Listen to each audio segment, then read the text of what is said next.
I believe I forgot to set the stream to shorts format, but you know what? Who cares?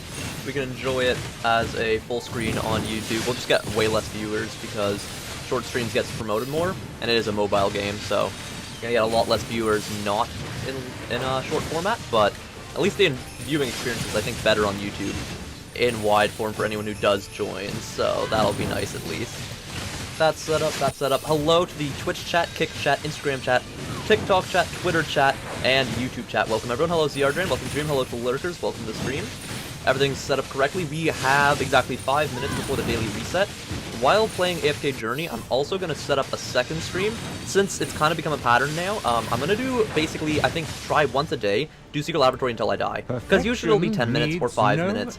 Why not make it a challenge, right? Do it once a day, see how it goes. Hello to Peanut God, welcome to the stream. See how it goes, do it once a day kind of thing, and if it goes wrong and I die in Secret Laboratory, whatever. And if we finally get the one time where I survive for like an hour straight and be like a god tier player, then I can turn into a video that would be like really cool, showing off all the failures leading up to a success. And then that would finally complete my 1 hour, 1 life challenge on stream as well, which I started like 2 years ago and never finished, so yeah, that, I think, could be fun. Welcome everyone, welcome, welcome, welcome. Hello Harry, welcome to the stream, welcome. Let's skip this battle. Again, we have 4 minutes until the daily reset. We are currently, I'm pretty sure, #1 in the world still, free to play. I have not seen an account superior to ours, to the state. There were some people that we were struggling against recently until this season, and now we kind of got ahead with the twins. I think we're ahead of most people. Scarlita's still such a scam for me. I should never have gone for her. Early on, I was like, Scarlita's so good during that first season, and so we went for her. Now she's being outclassed by Pesto, the twins, and Reiner. Reiner's actually now getting outclassed by Sonya. Sonya, who we're working on Paragon now and stuff. We got 6 Paragons here, and we're working to get more. We need to do, for the daily things that remain, we have 3 minutes. We have 180 seconds to do this. What we want to do most is Dream Realm, of course, because Dream Realm matters. Top 73, that's not good enough. I've been fighting so hard to get top 50, but I'm on a server with pay-to-win players. Pay-to-win in mobile games means people spend a lot of money to get ahead of ya, and you're probably going to lose to them. It's hard to say what's our best team. This is also the other thing, I need to stream so I can actually finish the storyline to get that artifact, because that artifact helps us get a better ranking. Let's go this team. I think this is still, to the date, the best team for this battle against Snow Stomper. We should get, like, top 50. Not, like, above top 50, but, like, in the 50s, right? 63, yeah, somewhere around there. Like, we're just losing out on our server. We have multiple people with Paragon 4s on our server, a lot with Paragon 3s, Paragon 2s and stuff. It's just difficult. It's why a lot of free-to-play players, they're doing a lot better on less difficult servers. People who are started the game on, like, server 200, server 300 and stuff, we're able to keep up slightly better because of that. Welcome, welcome, welcome, everyone. I hope you're all having a good day, by the way. How's your week going? So far, 79% say good, 25% men no, yet Garfield week starts. That's good. Because last week, I think it was, a lot of people had, like, a Garfield level of Monday and start to their week, and it was, like, really bad and awful for them. Auto-progress that. That's good, that's good. Alright, let's just go do the thing. I think the daily reset is fine. It's going to happen in 2 minutes. The only thing we're missing, technically, is fighting, like, 1 arena battle, which I still need to decide on an arena team to use, because we're just lacking in certain things. We need our Pesto to go from Supreme to Supreme Plus, basically, to properly fight an arena. Battle modes, arena, the lag, 60 seconds. Alright, we got 60 seconds to find someone that we can fight. Scatter 4G, maybe. I should have a better team than Scatter 4G. Because we have... Switch you out. Basically we're gonna almost clone theirs. I swear to God the defenders have an advantage. We have same level Scarlita, same level Lily May. We pretty much have identical teams. The only difference is gonna be whether I run Hewin or not. We're gonna run, instead of Hewin, Arden's not good enough. He's gonna get wrecked. We could go Vala. Treasure awaits us try to snipe him out. I think we'll go Vala, try to snipe out their healer in the back line, basically. Because Vala should target Hewin, kill Hewin. If Vala kills Hewin, before Hewin can heal ult on all of their team, we should be able to win it. Which plus Vala gives us the Paragon advantage, so now we have a slight stat boost. Yeah, there we go. So we beat Scatter 4G here, and we should be able to claim our tiny money reward, basically. Nothing crazy. Starts Tuesday. I know it is a Tuesday, but I didn't have a poll like this on Monday because I was so busy Monday finishing up that video and stuff. And so, yeah. Now we didn't even get to claim the rewards, that's too bad. But anyways, yeah, so that's why I put it in like kind of the start of the week, because Tuesday is still start of the week. Like realistically, people see Tuesday and Thursday usually as like transitioning days. They don't really see them as like full days themselves, right? Mondays stand out because the go back to work kind of average work week Joe type thing. Then you've got Fridays, which is just before the weekend, people celebrate that type of thing. Wednesdays are like the middle of the week, they're the middle ground. Wednesdays tend to be like decent, like they're usually not horrible or good in the best ways, they're usually like a solid. Wednesdays are solid. Tuesdays, like, are forgotten altogether. Thursdays sometimes are special, like for me in middle school, Thursday was pizza day. That's like it. That's like growing up, Thursday was pizza day, and it's stuck with me forever. Like, I still think of Thursday as pizza day, even though I don't have pizza really on Thursdays, so. But yeah, welcome to the stream, everyone. Read up to see what today was meant for you, Zardin? Alright, let me see.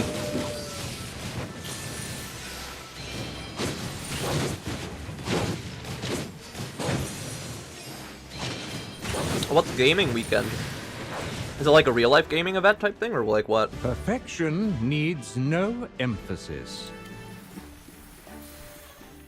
We're rank 1. This is the most fun thing that you can do. When you're rank 1, you gotta fight the next level boss with like the worst team in the world. We're gonna just do twins. People do Tippy, Hammy, Damien. You fight the boss. You could even have 0 damage, and it's fine. And then, when you do that, you can now... Oh, shoot, I didn't share my formation. Wait. Battle. Yes, battle. I don't care. The world has skip battle. rules. And then you can share formation, and then it looks like to everyone, the best formation is like an absolute garbage team. You can do this with like your favorite hero or something, like Rowan. Like, see, look. Now, Twins is the most recommended hero out of everyone to use in the entire game. So now Twins are like #1. We're going to screenshot that. Yoink. Beautiful. It's absolutely beautiful. And see, now someone swapped it in. It's that fast how someone can, like, swap over, basically, to the actual meta teams. But yeah, what was our team that we just used, actually? Oh my god, I already forgot what team we were running. Records, Lone Gaze, this team. Now, we use our actual team against it, but we won't put it up as the meta thing. Hello, G-Did, welcome to the stream. They go to London to play D&D with their friends. Oh, nice, hell yeah. Ah, I see. I got you, yeah, so you get the place to yourself and stuff to get to do what you want, nice. Well, hopefully it works out for both of you, because then it means your parents have a nice gaming weekend, and then you also get that place to yourself nice weekend, right? Like, that's just a win-win for both of you. Okay, our guys got, like, super tapped. It's almost better to potentially run more survivability against those enemies. Anyways, alright, Dream Realm completed for today. For the second, anyways. Grab our AFK stage rewards. I'm still behind cap. That's the one thing that I haven't been able to get. Like, I know, it's like if you play it super aggressively, you can push the cap, even as a free-to-play, but it's like hours and hours and hours of investment that I just personally don't think it's worth playing the game for hours and hours and hours, just to get a tiny bit ahead. Synergy battle heroes deployed, unable to start auto-progression. Oh yeah, wait. I just got synergy heroes, right? Then I want to not do that stage. I want to do this stage is the one that I wanted the synergy hero for. Yeah, each day you can ask for like a synergy hero from people.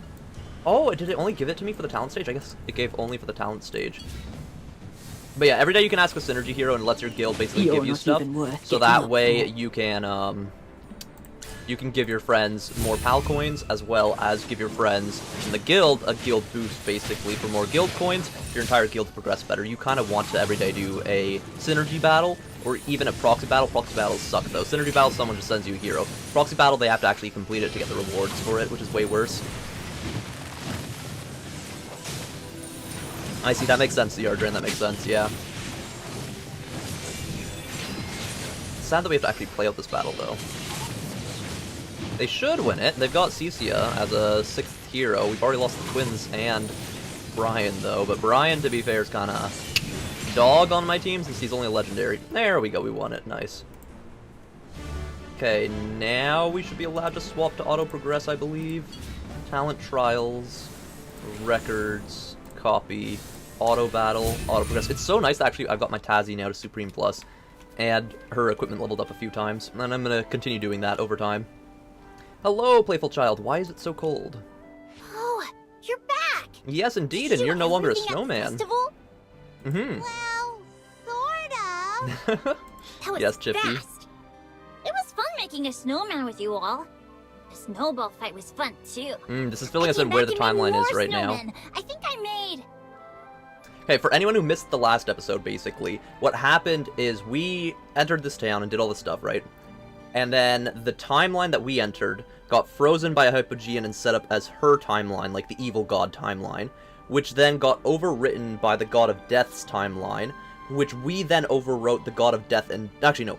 Dura's timeline that we worked with the god of death to overwrite for our timeline.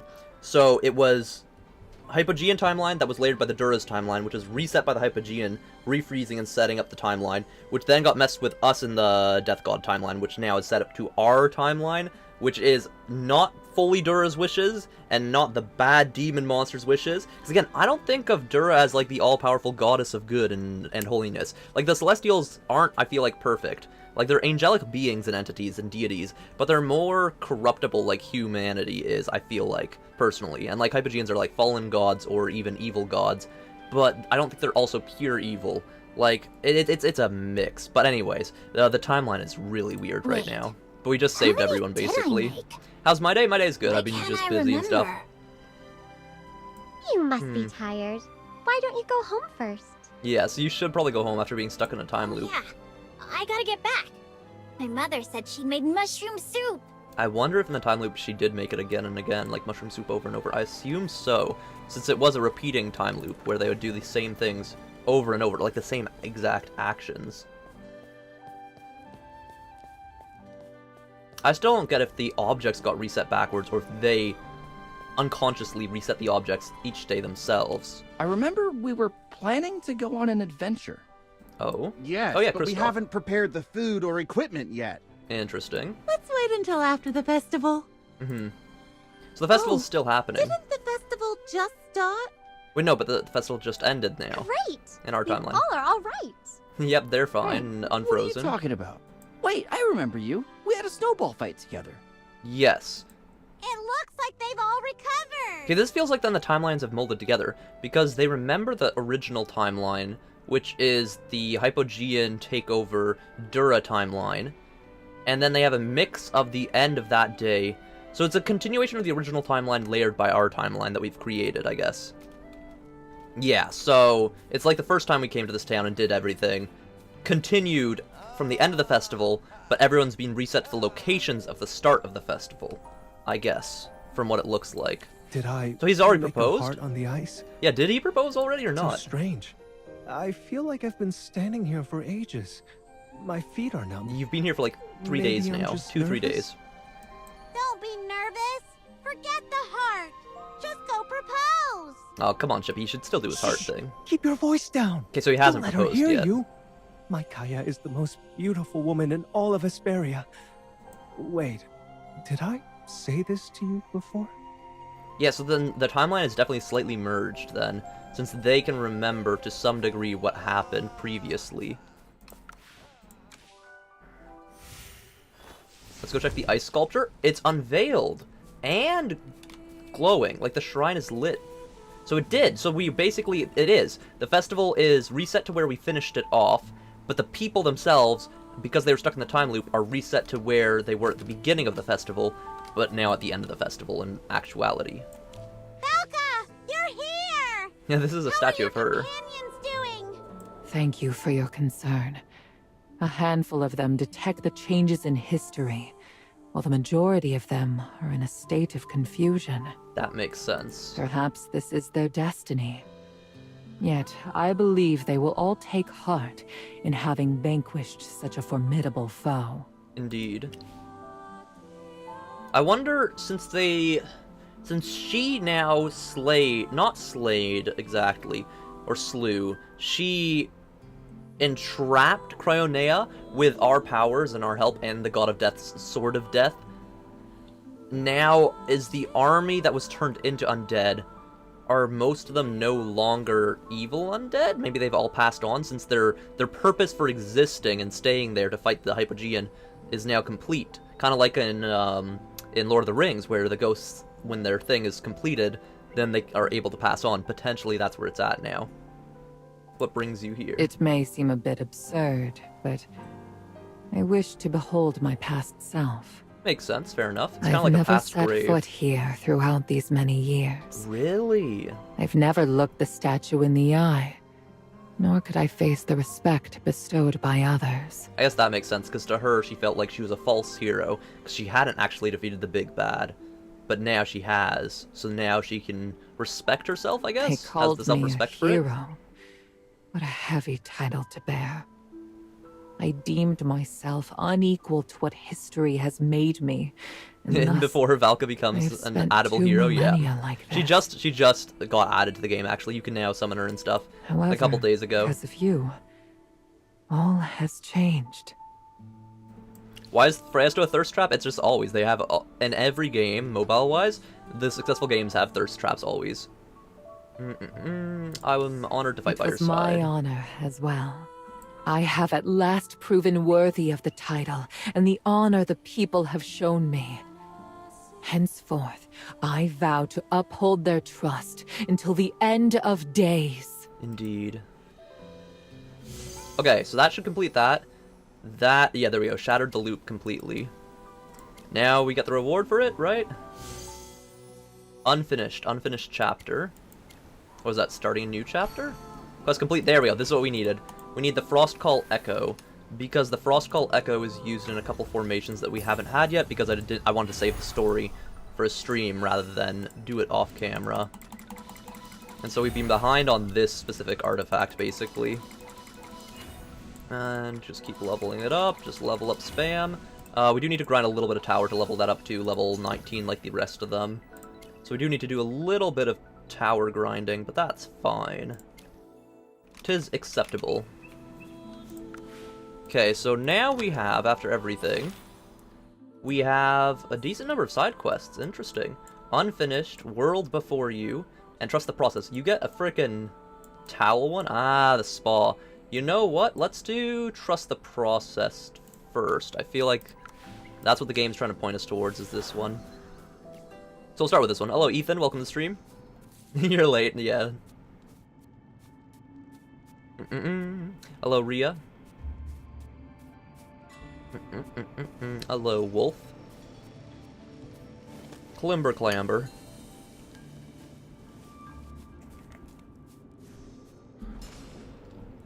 Alright, let's see if they have voice lines or not. To dig or not to dig? That is the question.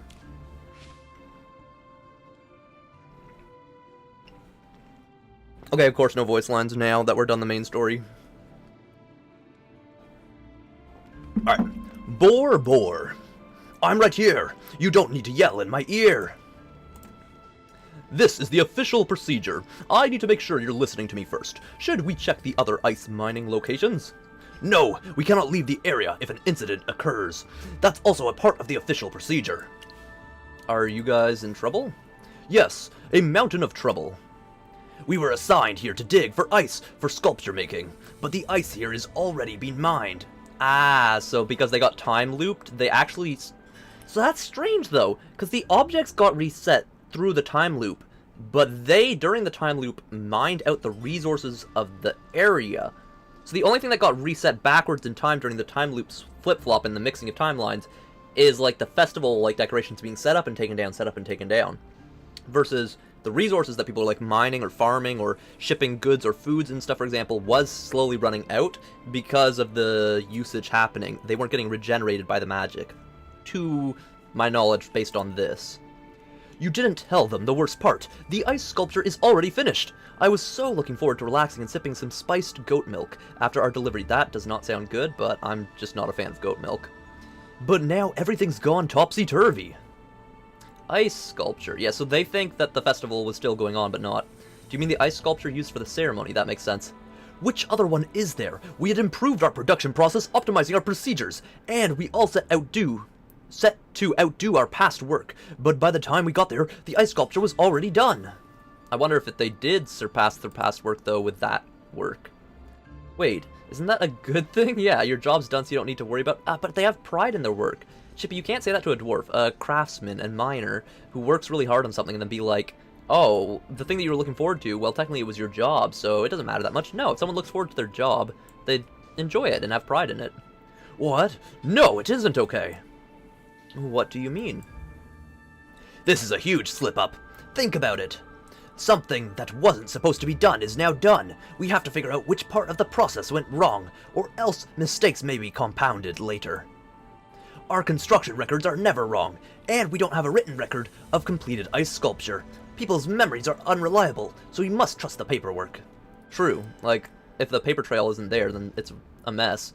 Construction records. Yeah, think they're working like a company, like a business. I'll show you. Tori, take out the records. The records should be in my backpack, folded thrice and wrapped in cowhide. We're gonna have to minigame, find it, right? I can't take my hand off my pick. Gotta keep working. How about you take it out and take a look yourself, my mage friend? Yep, we are backpack minigaming. Alright, speedrun. Up top, bottom right, nope. There, nope.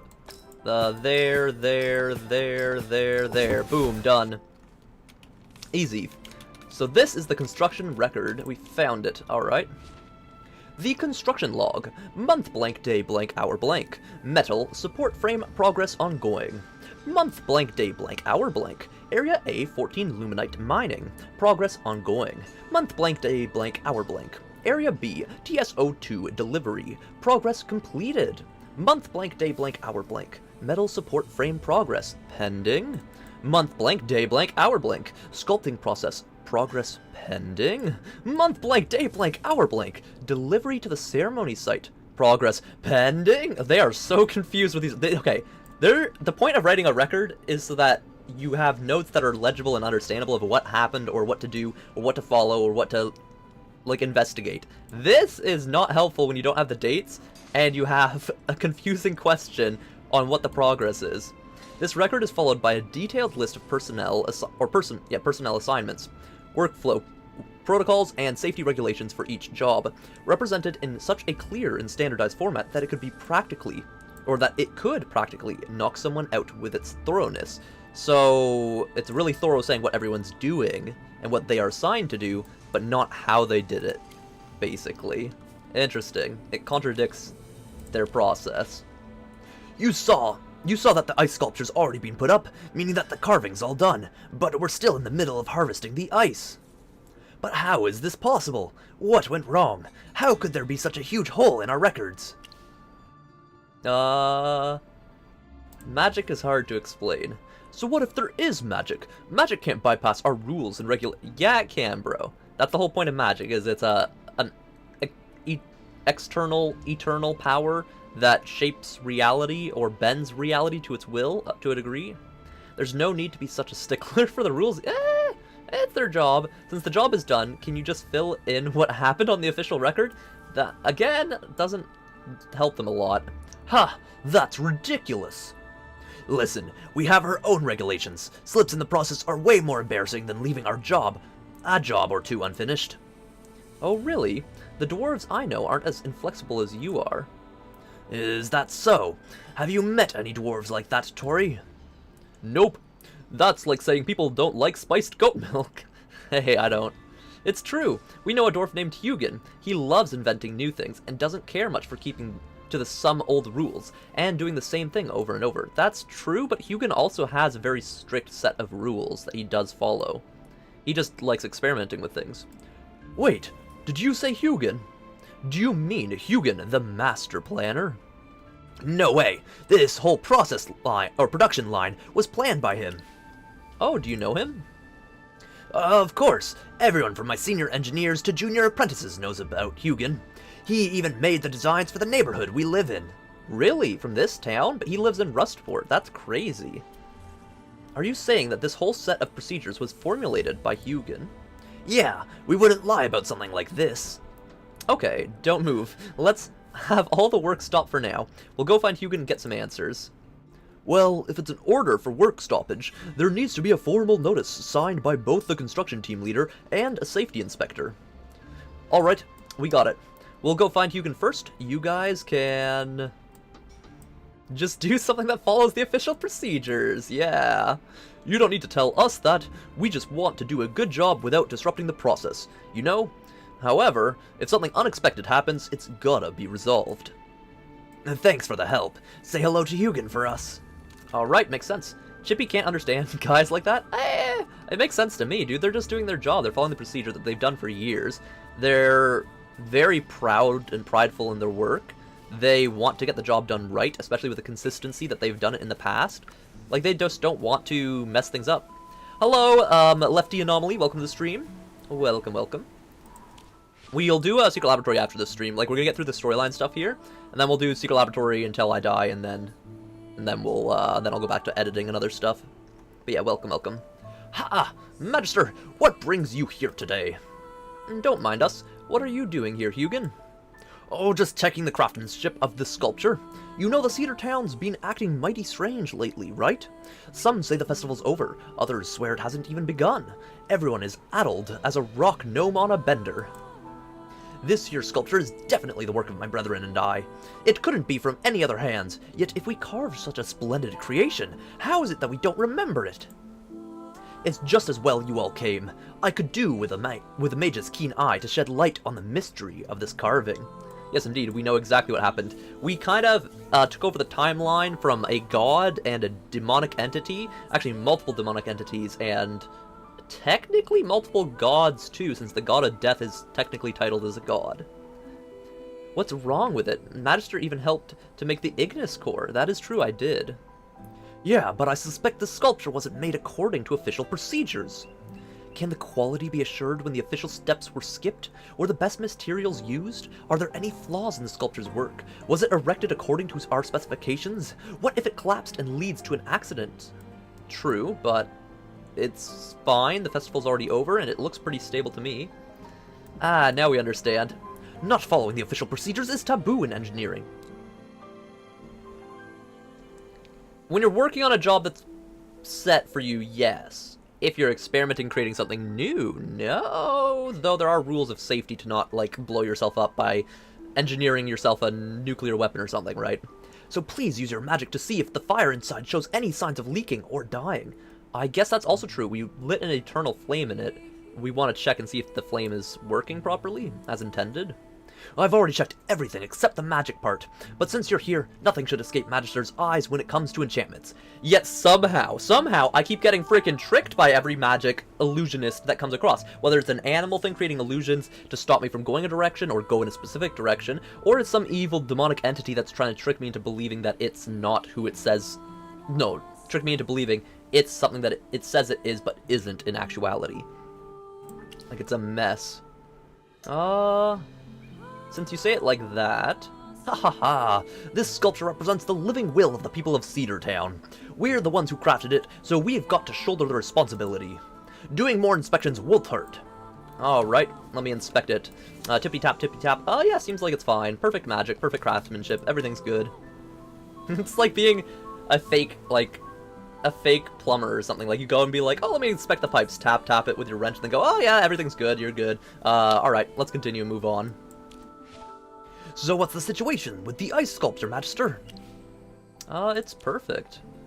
What? You actually think that there isn't a problem? Does that mean I'm being a little nitpicky? More like paranoid. I wouldn't say paranoid, I'd be more like confused, because again, he is altered through multiple timelines right now, so his brain's confused that he hasn't done this when he did work on this and make it perfect. Hey, for craftsmen, striving for excellence is our nature.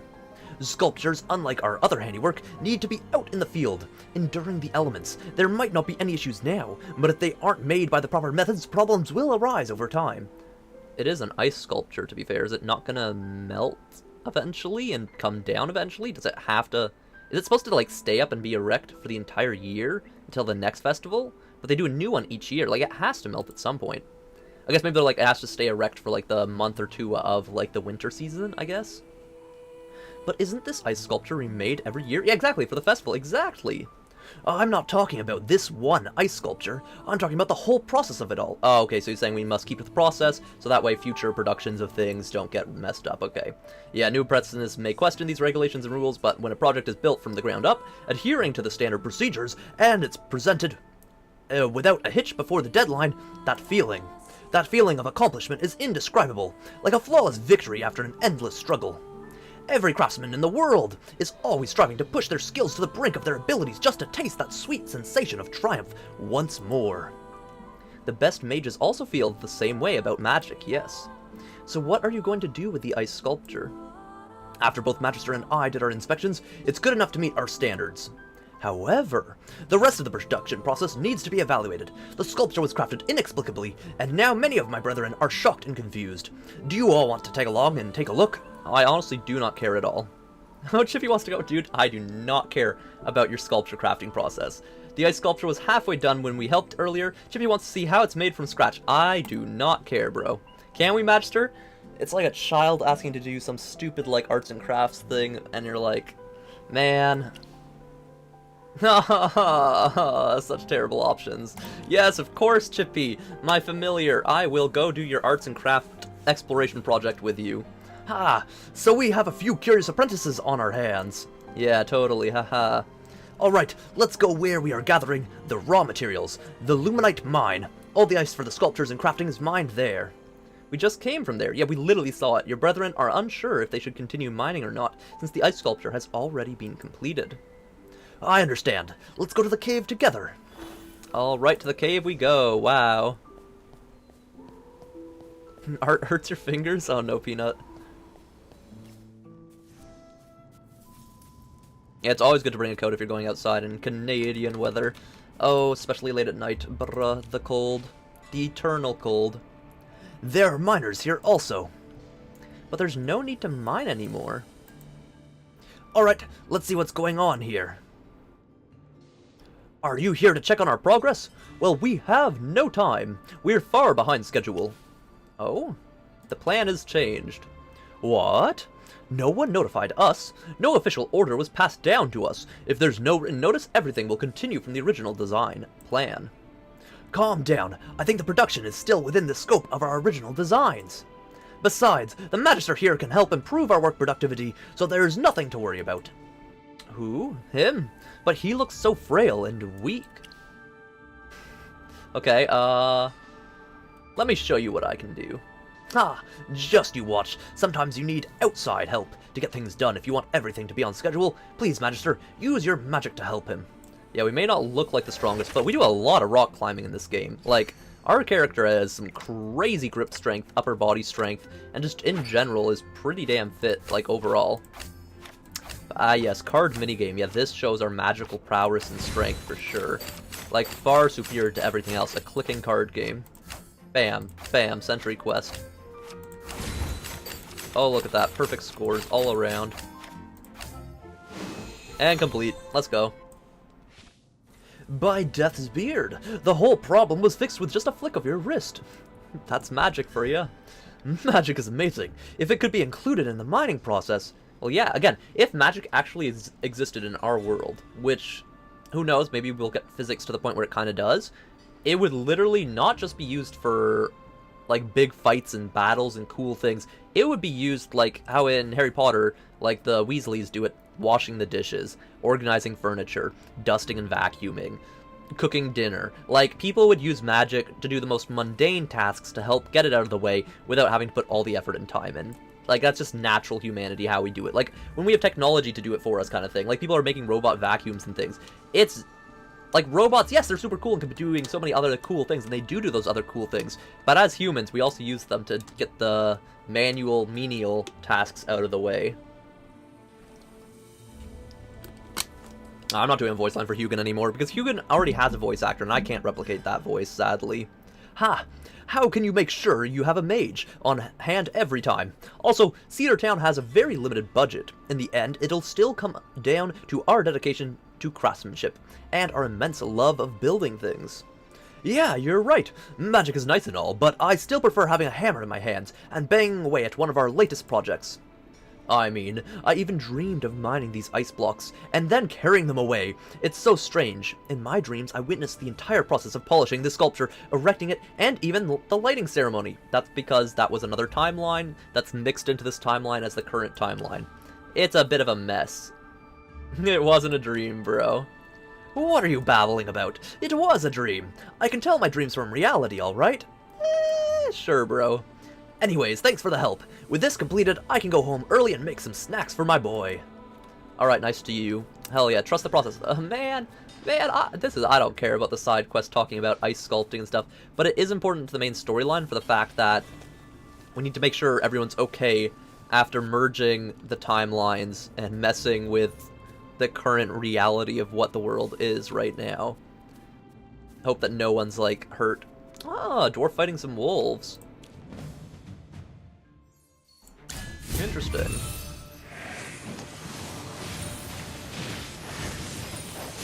The wolves don't even stand a chance. They get sucked up into one spot by Aeron, stun-locked by Arden, and then basically, actually no, stun-locked by Ulmus, then Arden stun-locks ults them with, oh, what's her name? Oh man, why am I blanking on her name? Bonnie, and then Bonnie, like, DPS's the heck out of them. And then, of course, Twins backing them up with magical support. We heard your cries for help. What happened? Oh, that. It was just a beast that broke into the mine to get away from the snow. It wasn't a real cry for help. Stop acting cocky. If we didn't show up just now, your throat would have been ripped out. Jesus.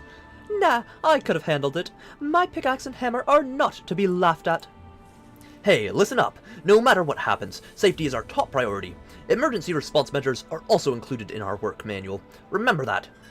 Understood. But I still have work I need to finish. I can't be delayed any longer. My people are great at what they do. However, sometimes they are too stubborn. Yeah, they're very proud people. Love my vids, I appreciate it, Anomaly. Thank you. It's actually a good thing that you realize this. Ha! I'll take that as a compliment. Indeed, it is a good thing as a boss to know the weaknesses of your workers. To be on the safe side, I have to go back and remind my colleagues that there are wild animals in the cave that they need to pay more attention to for their safety. Okay, wow, okay, running back there. Please let me teleport there. Nope. Nope, it's too close to teleport, so we can't even use magic to get there. Hello, Space, welcome to the stream. She's got balls? Yeah. Hey, it's a dwarf. I don't know what dwarfs don't. I don't think gender really matters too much when it comes to dwarves. They all have pretty strong strength and personalities and stuff. I assume maybe the guy ones have, like, denser muscles, because that's usually what you have with the genetic build of it, but just dwarfs as a race in general are just stronger than the average other race, either way, no matter what, right? Hey friend, I noticed that there's been a lot of snow and wind lately. Some wild animals are coming into the cave for shelter. Be careful when you go home, and have whoever comes on the second shift be armed with some weapons for safety. Did you come back just to tell us that? Yup. Alright, thanks. I'm about to call it a day anyway. After I deliver the shipment, I'll go home. Farewell, friends. My brethren are so responsible, working until the last moment. Alright, you said you wanted to see how everything works. While a team of craftsmen chips away at the ice, another team makes the metal skeleton that supports the sculpture. We're responsible for the whole process from melting to casting. Never thought about that. Yeah, they do make a, kind of like a outline cast out of metal that they use to reinforce the structure. Follow me. It's time for us to return to Cedar Town. Alright, to Cedar Town we go. At least we can teleport there, right? Instead of having to run all the way. Hello, technician. Oh, what happened? Let me take a look. Why is the furnace bearing stuck? The pipe is blocked. Who's in charge here? I am. But listen, I just arrived. There was a shift change. I followed standard procedures perfectly. What procedure? Don't you see the pipe is blocked? It's still beating up, or still heating up. If this continues, the furnace will explode. But the guy before me said to continue and not to do anything else. What? All procedures and operations need to stop when there's a possible accident. Safety always comes first, especially if it's going to blow up your furnace. Not only will it hurt people, you would no longer be able to work with it anymore at all. But what? If you don't properly solve a problem when you see it, what's the point? You might as well go home and raise sheep, you nincompoop. Oh my god. Hugin, there's a weird sound coming from the furnace. Ah, the exhaust system is approaching its limits. We need to relieve the pressure right now. Oh no, what should I do? Stand aside and just watch. I'll definitely teach you a lesson later. Magister, this is an emergency. I need your help. What, are we gonna, like, bash a hole in it? I'll start by relieving some of the pressure on the furnace, but to completely solve the problem, we need to make a lubricant to unclog the pipe. Let me think. Oh, no. Okay, blah, blah, blah. Blah, blah, blah, blah, blah, blah. Go fetch ingredients. Blah, blah, blah. Once you get ingredients, mix them together with alchemy, blah, blah, blah. Like, bro, why? Why do they send us on these stupid fetch quest minigames, man? Oh, we gotta fight some birds for it too, wow. Like, I like when they give us some nice, important side stories, things that matter to the plot. This is just covering the dwarfs and Hugin. We already did some good dwarf storylines, and Hugin we're chill with and all, but like, bro, why can't we just magic the pipe to not explode? Like, again, our magic is so powerful, can do so many things, so much of the time, and then at other times, it's like our magic is the most pathetic, weak thing ever. Like, our fireballs, for example, we can cast a fireball like a nuclear explosion, but also we can cast a fireball as tiny as Hammy's little wooden stick, pew, little just poof, out of the tip. We've gathered everything, Hugin. Nice! The exhaust valve was loosened, so the furnace should be able to hold out for a bit. That technician was still adding ore even after the pipe was clogged. Does he care that much about the official procedures? One must abide by the rules and be adaptable at the same time. That's what makes a great craftsman. Exactly, you don't have to be so rigid on the rules. When something's gonna go wrong, you need to be able to adapt to the scenarios. That boy is still too young. Now that all the ingredients are here, Magister, please mix them according to the recipe. Alright, the lubricant formula. Wow, how to make lube in AFK Journey. No one understands why these ingredients work as a lubricant, but oddly, when you combine oils from snow gem berries, firethorn fruit, skin extract, and bird saliva. Okay, definitely more like WD-40, okay. Yeah, bird saliva, Heated to high temperatures, then add a touch of magic, it creates a slightly warm lubricant. Hold it carefully in your hands, or it's going to slip right out, huh? Okay, snow gem berries, firethorn fruit, bird saliva. I'm not gonna forget that one. So berries, firethorn, berries, snow gem berries. Does that count? That is the firethorn fruit, but like. Oh, it's right. I'm like, what is that word? Bro, that's right there. I swear to God I was seeing things. Okay, bird saliva. Who makes lubricant out of bird saliva?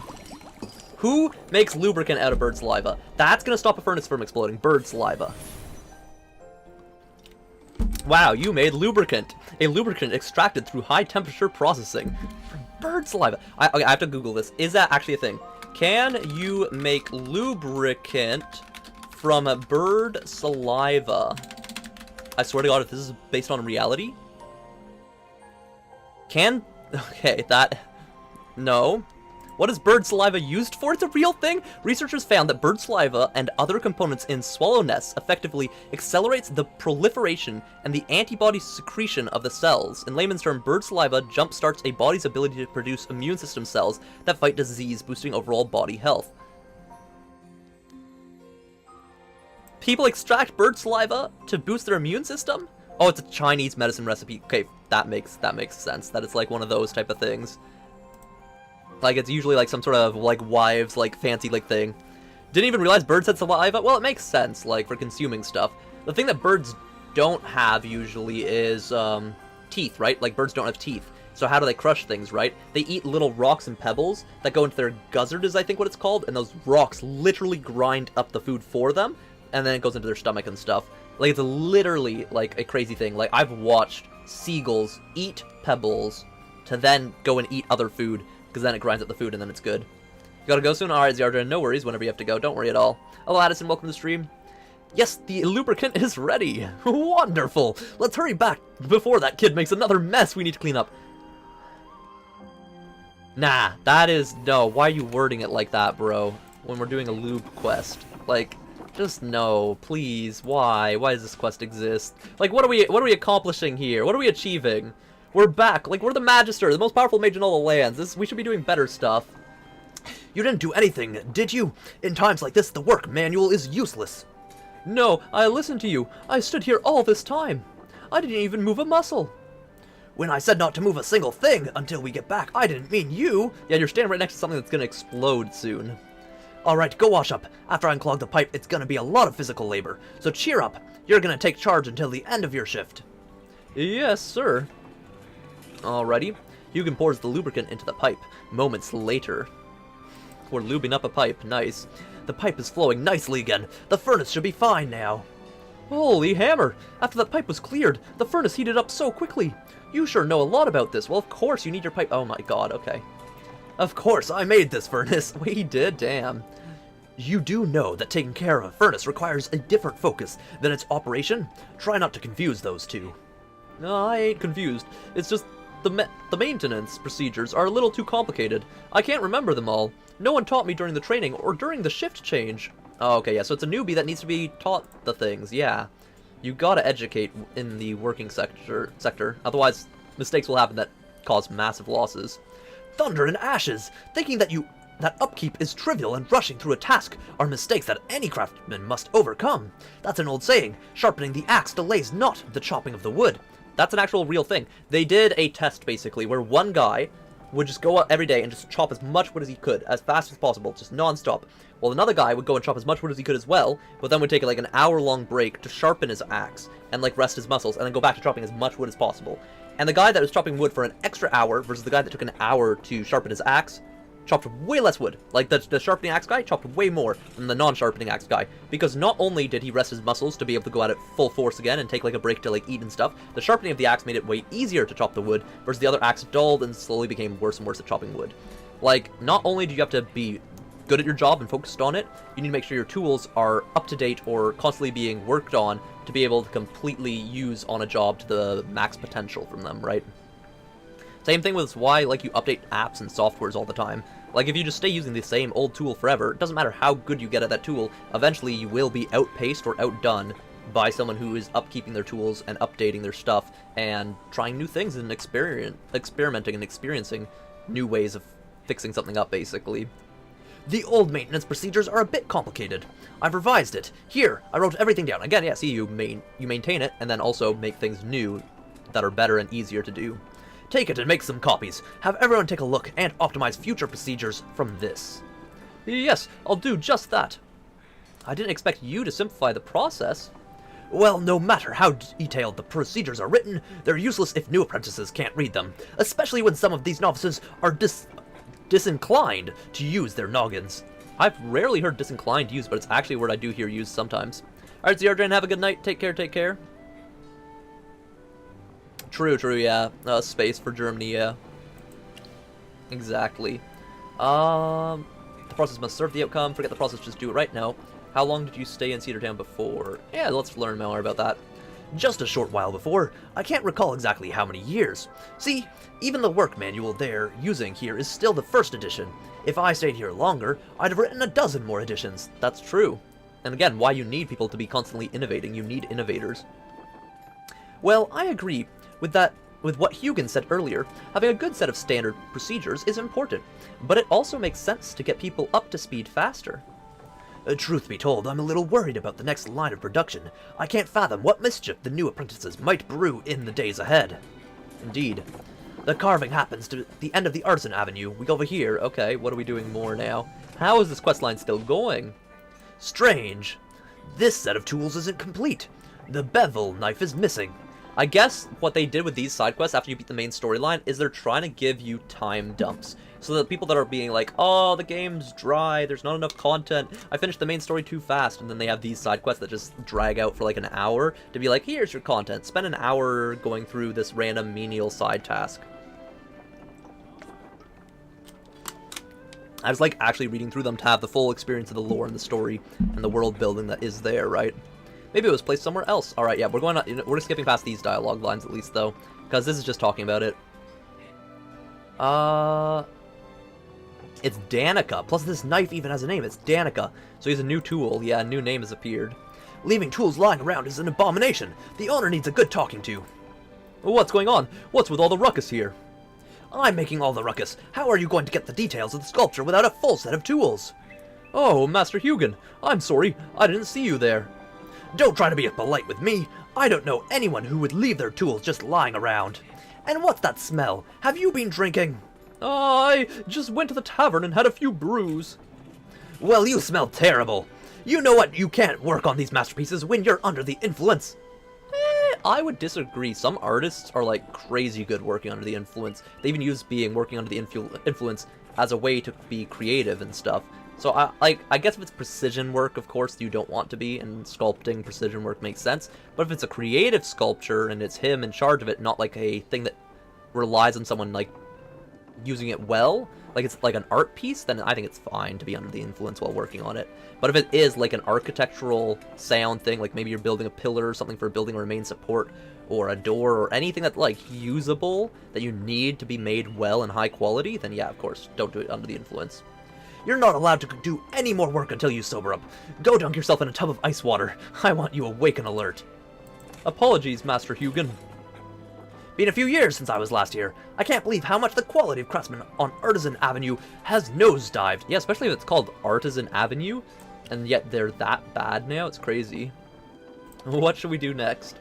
Let me just calm down for a moment. I'm guessing that idiot probably left his bevel knife at the tavern.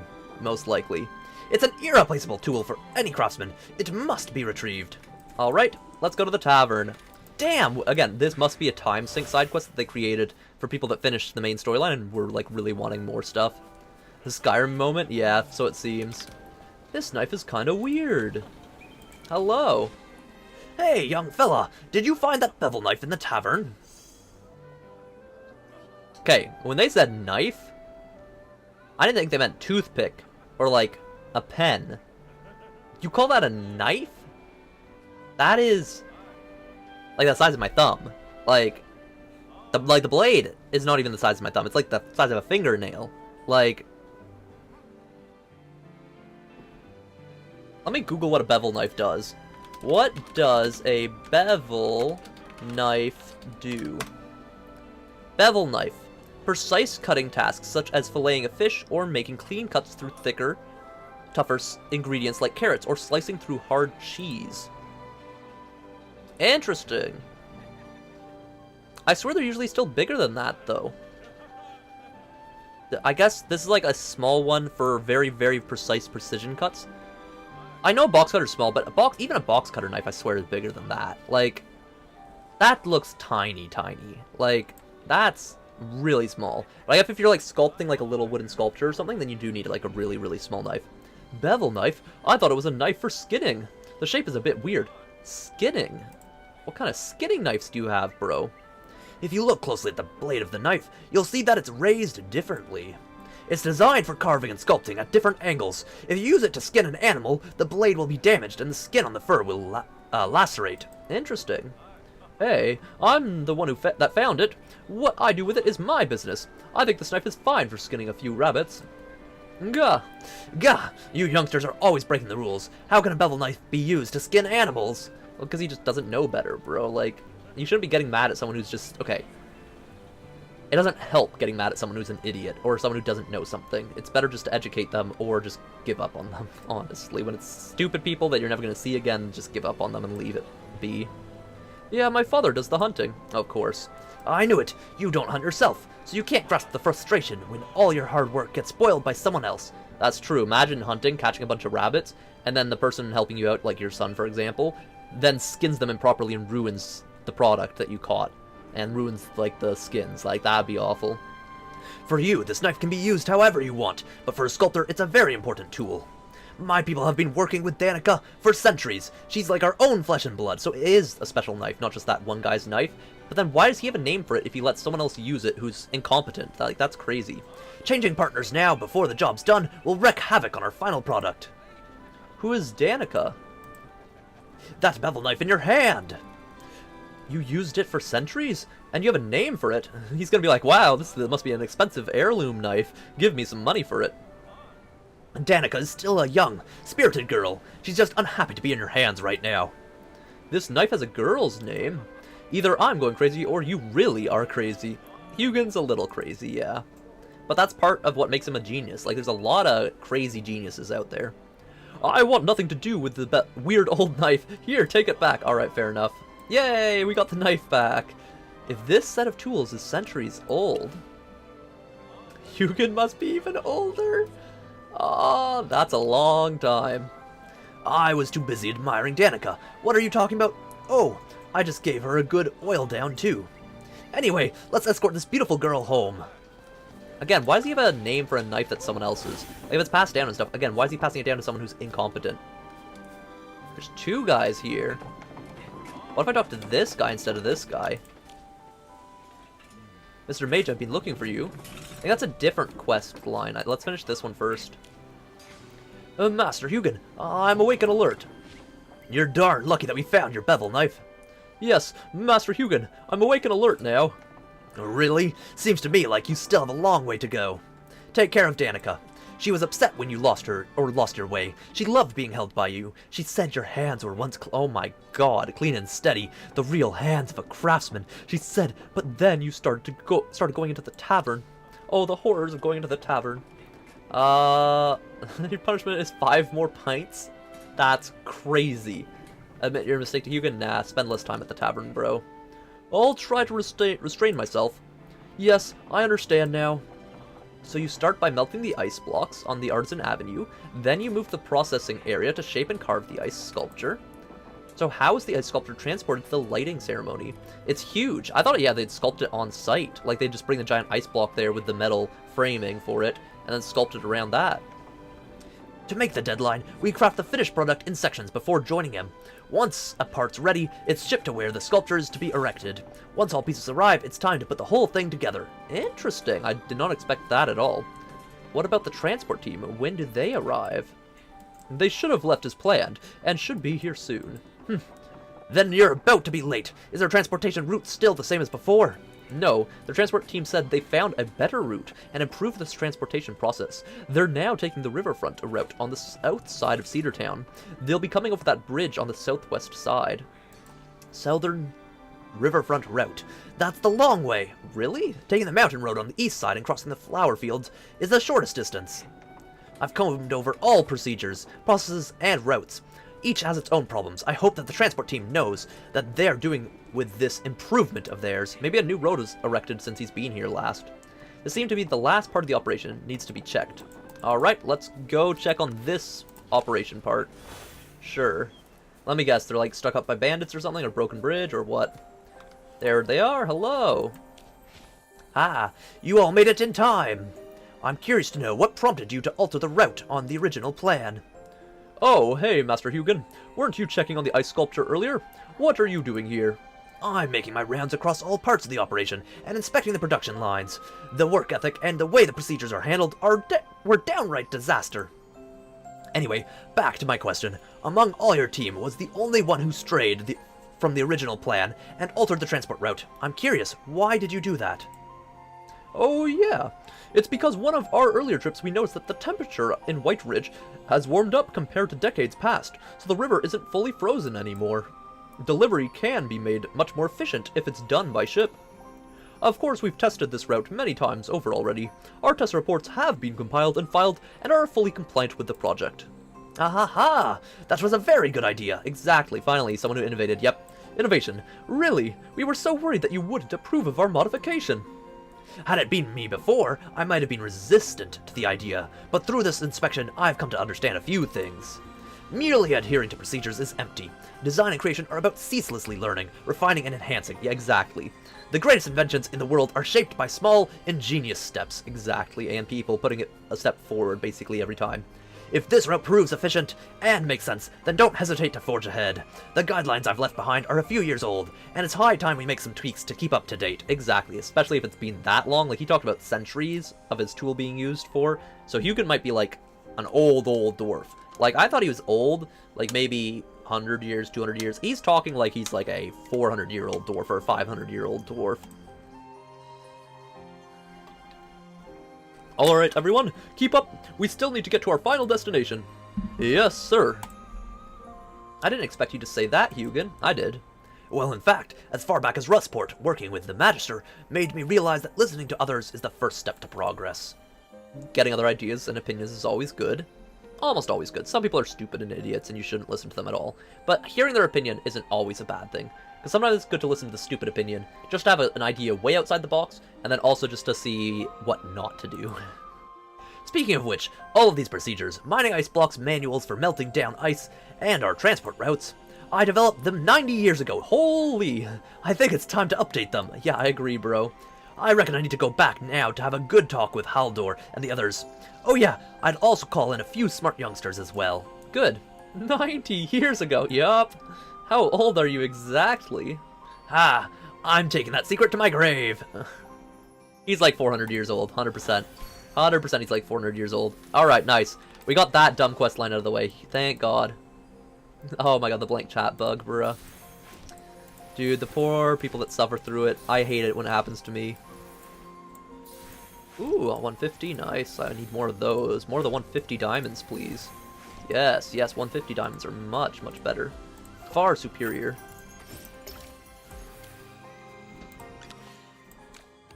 Friends, send and receive, mail, collect the rewards, noble path. Nice, EXP books to level up our guys more. Very needed, because as a free-to-play, falling behind in levels is guaranteed. It's literally guaranteed. Hello, Icy Guy, welcome to stream, by the way. Hello, SP Origami as well. Hello, hello. You came into the looping up the pipe part? Sorry, I didn't see that, bro. Icy, that's crazy. Start help me. Dark and Darker Mobile has more features than Dark and Darker. Really? Really? Like what? What kind of features that are like different? What have they done that's special and superior? Perfect. Let me honestly switch out in this list. We're gonna switch in Odie. Odie keeps being used massively. Keep the twins here. Pesto stays here. Switch out Scarlita with Sonya. I think these are more the meta characters that we need to keep leveling up over and over. 1, 2.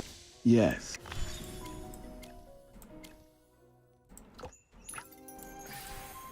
Now we should be able to set them to AFK battle, auto battle.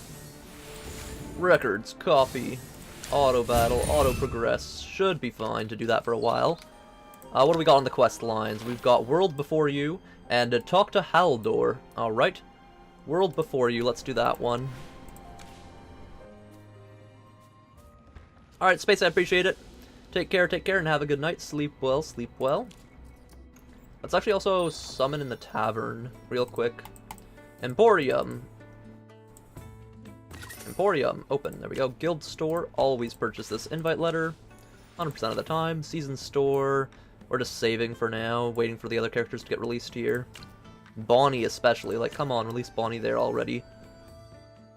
People are still debating whether you should be buying these or not. Personally, I don't know, like, I don't know, man, if it's worth it or not. It's being debated because they're so rare to get, so people are saying yes, you should always get them, but also people are like, you know, it's like a back and forth. Let's also claim our Emberlight Revelry rewards. Grab that, grab that, grab that, grab that. Get the logs. Dividends, claim the dividends. The main thing for this one, again, you roll with a 1x multiplier when there's nothing that's good to roll onto, which is these lanterns that you want to collect. So we'll spam the 1x for a little bit. Yeah, there's no Emberlight lanterns to collect around here right now. You spam 1x, and then once you get close to the Emberlight lanterns, then you spam 5x, or 50x, I mean.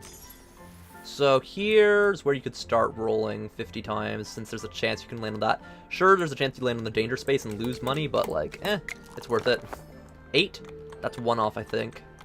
No, it's right on? Okay, cool. I misjudged that distance. Alright, nice. So again, you want to roll 50 times whenever you're near the Emberlight lanterns. Boom. Massive, massive rewards. We're trying to land on this one or that one. That went literally perfectly. This one we have a 1 in 12 chance, 2 in 12 chance to land on those, so actually we're going to keep it at 50 times for this spot. If it's within a 2 in 12 chance of landing on it, do the 50 times multiplier. Then when it's not, then you drop it down. Chance is not terrible. So since now we have a 1 in 12 chance of getting it, back down to 1 times multiplier, because statistically speaking, you're not going to land on it. Then you just run around with 1 times multiplier a whole bunch. And the thing is, you need over 1,000 dice to be able to do the 50 times multiplier at all. Like, literally at all, ever. So, when you do run out of that, just reset for the day, or claim your dice rewards here, and then continue it until you go back down to under 1,000, then stop. Because, again, you're trying to min-max the amount of Emberlight lanterns that you're trying to get, right? Because that's what gets you the currency and the rewards that give you, like, the Stargazers, Scam Gazers, and everything else. So here, again, we max it up to 50 times multiplier, because there's 1, 2, I think a 3 in 12 chance? Almost. because that's 12 is here. So still 2 and 12 chance. So it's not the worst RNG to actually land on a 50. There we go, 50 again. This is also a 2 and 12, I'm pretty sure, because look, 1, 2, 3, 4, 5, 6, 7, 8, 9, 10, 11, 12. Yeah, so it's a 2 and 12 chance again, so keep the 50 times multiplier. 11, damn it, we're 1 off. We're going to land right behind this guy. And then again, back to 1 times, because statistically you can't roll a 1 because you're rolling 2 dice. And then, yeah, we can't roll into that. That's too far, I think, right? Because that's 1, 10, 12. Okay, so there's only 1 that we can get across this. Odds that we're rolling a 12 is almost nothing, though. See? An 8. So it's nothing. Here, there's only 1. I'm just going to roll past it, honestly, probably. So 3. We're probably not rolling a 2 here. Yeah, we're not rolling a 2. So again, you kind of want to group them up together. Here, it gets a little dicey, because it's like, okay, the distance, you kind of are considering maybe switch it up to 50 times multiplier. Because look, I think we just landed on it there, right? Yeah, we did. So, statistically speaking, it's still low chance that you land on it. If you do, maybe that would be worth the risk of the 50 times multiplier. But really, you kind of want to just group them all together and then 50 times multiplier it, because that gives you the most min-maxed for the rewards. Which we'll end it there and just do this now. Then you search for the rewards that you want. What I like doing is searching across all 3, like this. And then just fighting in the middle over and over and over, just on repeat. And I've actually been studying up on which team is the best team to use to min-max the rewards for the bag collection mode. And from what I've seen, Harok might actually be meta, which is crazy. I think it's Tazi, Twins, Harok, Lily May, I'll be praised Aaron. for this, right? These are all like the ones that are like top characters to use in the bag collecting one.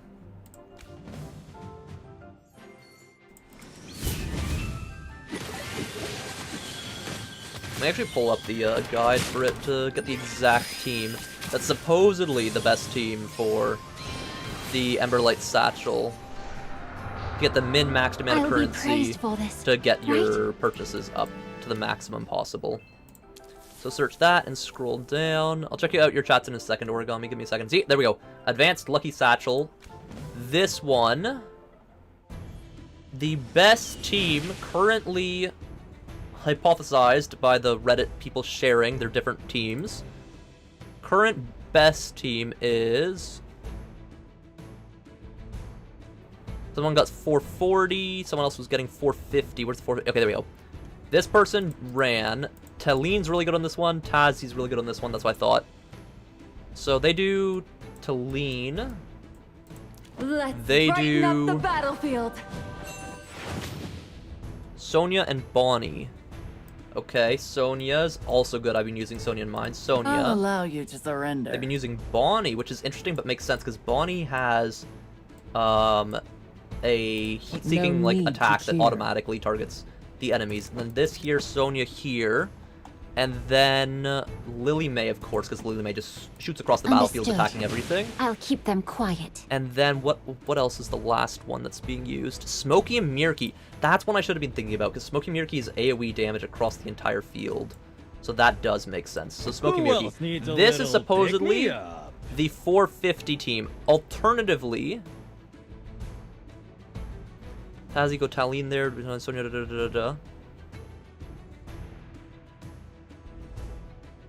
Taline, Smokey, Bonnie, Twins, Cassidy. Someone's saying for 540 drops. Ooh, that's interesting. Someone else is saying Muriel and Alsa and Cassidy. Okay, so there's some teams that are hypothesized for even more than this team is saying. So, screw Taline. No, yes Taline. Twins, Cassidy. Smokey, Taline, Bonnie, Twins, Cassidy. So screw Lily May. Link Taline and Bonnie. Cassidy behind. So Taline and Bonnie up front. Let's brighten up the battlefield. Cassidy behind. Where's my Cassidy? Cassidy. I would never use her. There's no Cassidy here. Buffing Sonia. Okay. This is supposedly hypothesized to be the best team to get the maximum satchel rewards. Oh, wait. We need to get the artifact right. And the artifact is this one, so they spam ults more from the back. I think. That's the one currently. I think this is the current hypothesized best team for this mode to get maximum currency. Let's test it out. I was getting about 440 was my maximum before. Let's see if we can get more than 440. Let's see if we can get up to like 500, more than 500. People are saying you can get 500 plus with this team. So we'll see if we can get 500 or more with this team right here. We're 10 seconds in, and we have around 90 of them 10 seconds in. There's 80 seconds in a battle. If you do 10 seconds times 8 then, which is 90 times 8, that's 500, alright. 500 plus. Now, realistically, you're not going to be getting 90 every 10 seconds. It's going to be a little bit less than that. Right now, we're at 200, 30 seconds in, for example. So now that drops it down massively. That means we're getting about 500 exactly on the dot from this, currently, by the pace that's going. We have 30 seconds remaining with 300. It's looking even worse than that. We might only get 400 in some now. We should get over 400 for sure. 360. Come on, we should definitely get over 400 here. 400, alright. They were saying they got 500 with this. Let's see if we can get 500. 430. 440. 450. 460. 464. That is more than my 440. That is superior to my 440. Victory gleams like the sunlight. Interesting. So that was pretty damn good, honestly. 460 is pretty good. I do want to see if there's a better one. Why are they set up like that? Honestly, because they let you actually use, like... You're only allowed to use 4 characters here? Crazy. Because you can actually use, like, rock and stuff with that one copy only at, like, literal Mythic Plus, Supreme Plus? I think that's... That is Supreme level, isn't it? I think that's Supreme level. It might be Mythic level. Yeah, that's Mythic Plus level, actually, I think. Could be Supreme. They look so similar. Let's say Supreme level. Let's actually see how he works. I want to see if he's actually decent at these, like, just random challenges and stuff, though. But yeah, so based on that, I think that is the best team.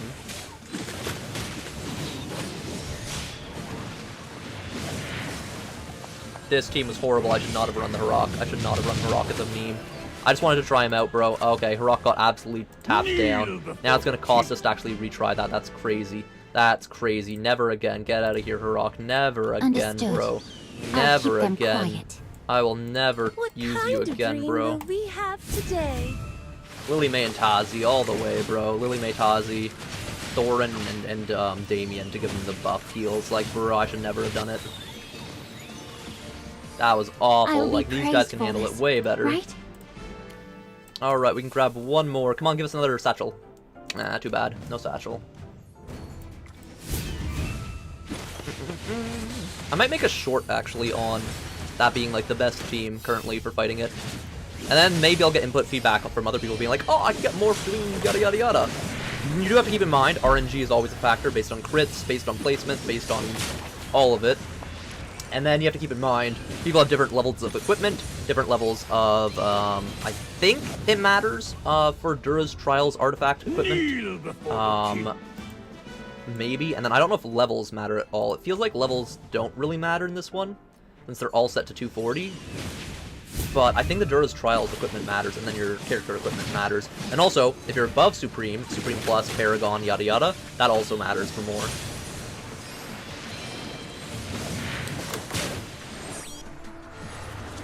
I love using Vala just to assassinate a super powerful boss monster. It's just fun.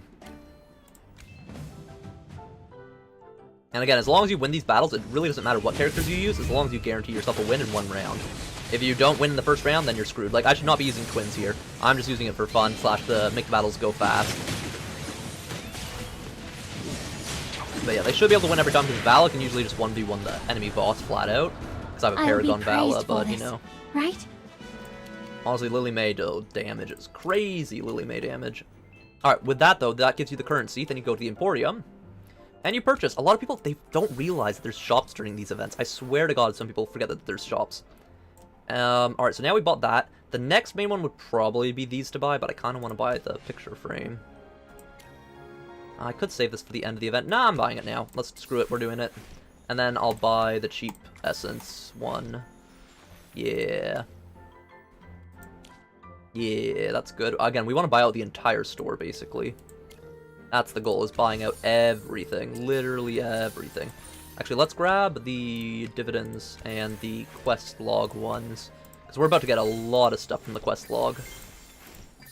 There we go, 300k from there, 400k, 450k. That should let us max out a couple of these. Boom, boom, boom, boom, boom. Boom, another Stargazer, Scam Gazer one. We'll see if it's usable. Nice, some more rewards. Boom, level up everything again. Nice, 129 out of 132 here. We're doing pretty good. This is the final, I think, level of all of that. Which you could probably min-max that out a little bit better than I have for your dice rolls as well, to give yourself even better chances of getting, like, good things from this to money to increase and to get your Ember Light Lanterns to get more and more of the other stuff. Do we have 10 Scam Gazers? I'm trying to save up 10 Scam Gazers to do a 10 pull for the twins. No, I don't want to look at that store. We're trying to get Supreme plus twins. I also want Supreme plus Pesto. I think I'm going to go for Supreme Twins, and then Supreme plus Pesto, With this sword, and then you Supreme shall plus be Twins. I think purged. that's going to be my Stargazer free-to-play priority list. Only 6. They're so expensive, man. So rare to get. Only 6 of them. We're 20 off of the twins for pity, which is kind of close. We're getting there. By the time we hit pity on the twins there, I should have enough guild coins again to buy another copy. So with one more copy of twins, we should be able to actually get Supreme Twins. Not Supreme Plus, but Supreme Twins at the very least. Which will be very handy and helpful. Grab those rewards, grab these rewards. Again, an advice that a lot of players give for free-to-play and others is don't grab this book thing right away, because it's based on the amount of XP that you get from it, is based on where you've leveled up. Same thing with your timers, is based on how far you've advanced in the AFK stages. And like me, I'm way behind right now, 760 versus 845, so there's a whole big distance that you could advance in to make that give you even more. But also, for me, being not just a free-to-play competitive player, I'm also someone who likes having fun in the game. If you don't have the time of day to do this, it's a mobile game, it's an AFK game, it's a game. Have fun and enjoy your game.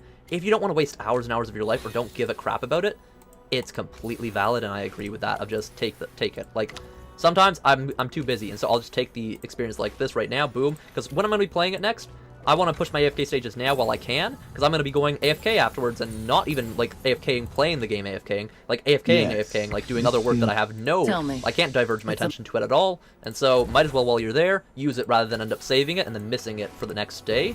That's way worse, because you might get busy doing something else. So again, there's min-maxy, grindy things that you can do free-to-play, and just as a pay-to-win person in general, you can do a lot of min-maxing in this game. Like any game, you can min-max to try to be a super sweat and get ahead of everyone else. At the end of the day, though, it's a game. Like, I'm very competitive when I play video games. I still want to be the very best. But I'm like Ash Ketchum, I guess, with, like, main character thing. I'll go on the side quests. I'll have my fun with it. I'll still lose some battles and stuff. I don't need to be the best of all time. I will try to be the best that I can be and compete for the best slot as someone who would want to be the best, right? Right? So I'm okay not being the best in the game if there is a free-to-play better than me, but I will still challenge them for the first place spot. I'll still be a competitive person for it. Increase the damage bonus of non-ultimate skills to 20%, or increase the duration of concealed state to 9 seconds, 0.5 more seconds. I think we want more DPS, I think, is better. DPS, I think, for the Wilders. Why not? Even though it's very little DPS there, that's like 1%. But 1% does end up being a lot through the scaling of the damage that characters can deal. Yeah, same thing here. I'm just going to actually hit up all my timers, because I don't know when I'm going to be playing this again. It'll be sometime tomorrow. I'll just play it while doing something else, but again, and the other thing is, if you use all of your timers now to boost your level up immediately, you need to then use that level to advance as many AFK stages as possible, because then once you've advanced a bunch of AFK stages, it helps you, Good day. it helps you get more over time. Because if you're just sitting there with saving all of your timers, and you haven't advanced any AFK stages, it balances out to the same amount of XP whether you use them now or later, because using them now just lets you get farther ahead to gain more while you're AFK and not playing the game, right? Star, what are your go-to pizza toppings? I like pineapple and pepperoni on pizza. It's good. Now, good pepperoni. You have to have it's a nice sweet and salty mix with the cheese. That being said, Meat Lover's Pizza is really good too. And barbecue chicken is not bad. And just pepperoni or just cheese is not bad either. Like, pizza is kind of just good in general. I don't think I've had a pizza that I've disliked. Even veggie pizzas, I don't think I've disliked. Have I ever had... I think raw, I think like raw, non-cooked broccoli on pizza was the only time I was like, ooh, this topping's horrible. Mushrooms is a weird one for me, because as a kid, I loved mushroom pizza. I hated pineapple pizza. Then growing up, I started hating mushroom pizza because it tastes like slugs on my pizza, and then I started loving pineapple on pizza. I used to hate it. Like, growing up, literally, I hated it, would never eat it. And then only like mushrooms on pizza, mushrooms and pepperoni and stuff. Then I switched. It literally switched completely. I don't know when or why or how, but it was sometime growing up. And then now, I don't mind mushrooms on pizza because they're healthy and good for you and they taste decent. I don't like the texture of mushrooms at all. It's not like they're bad, right?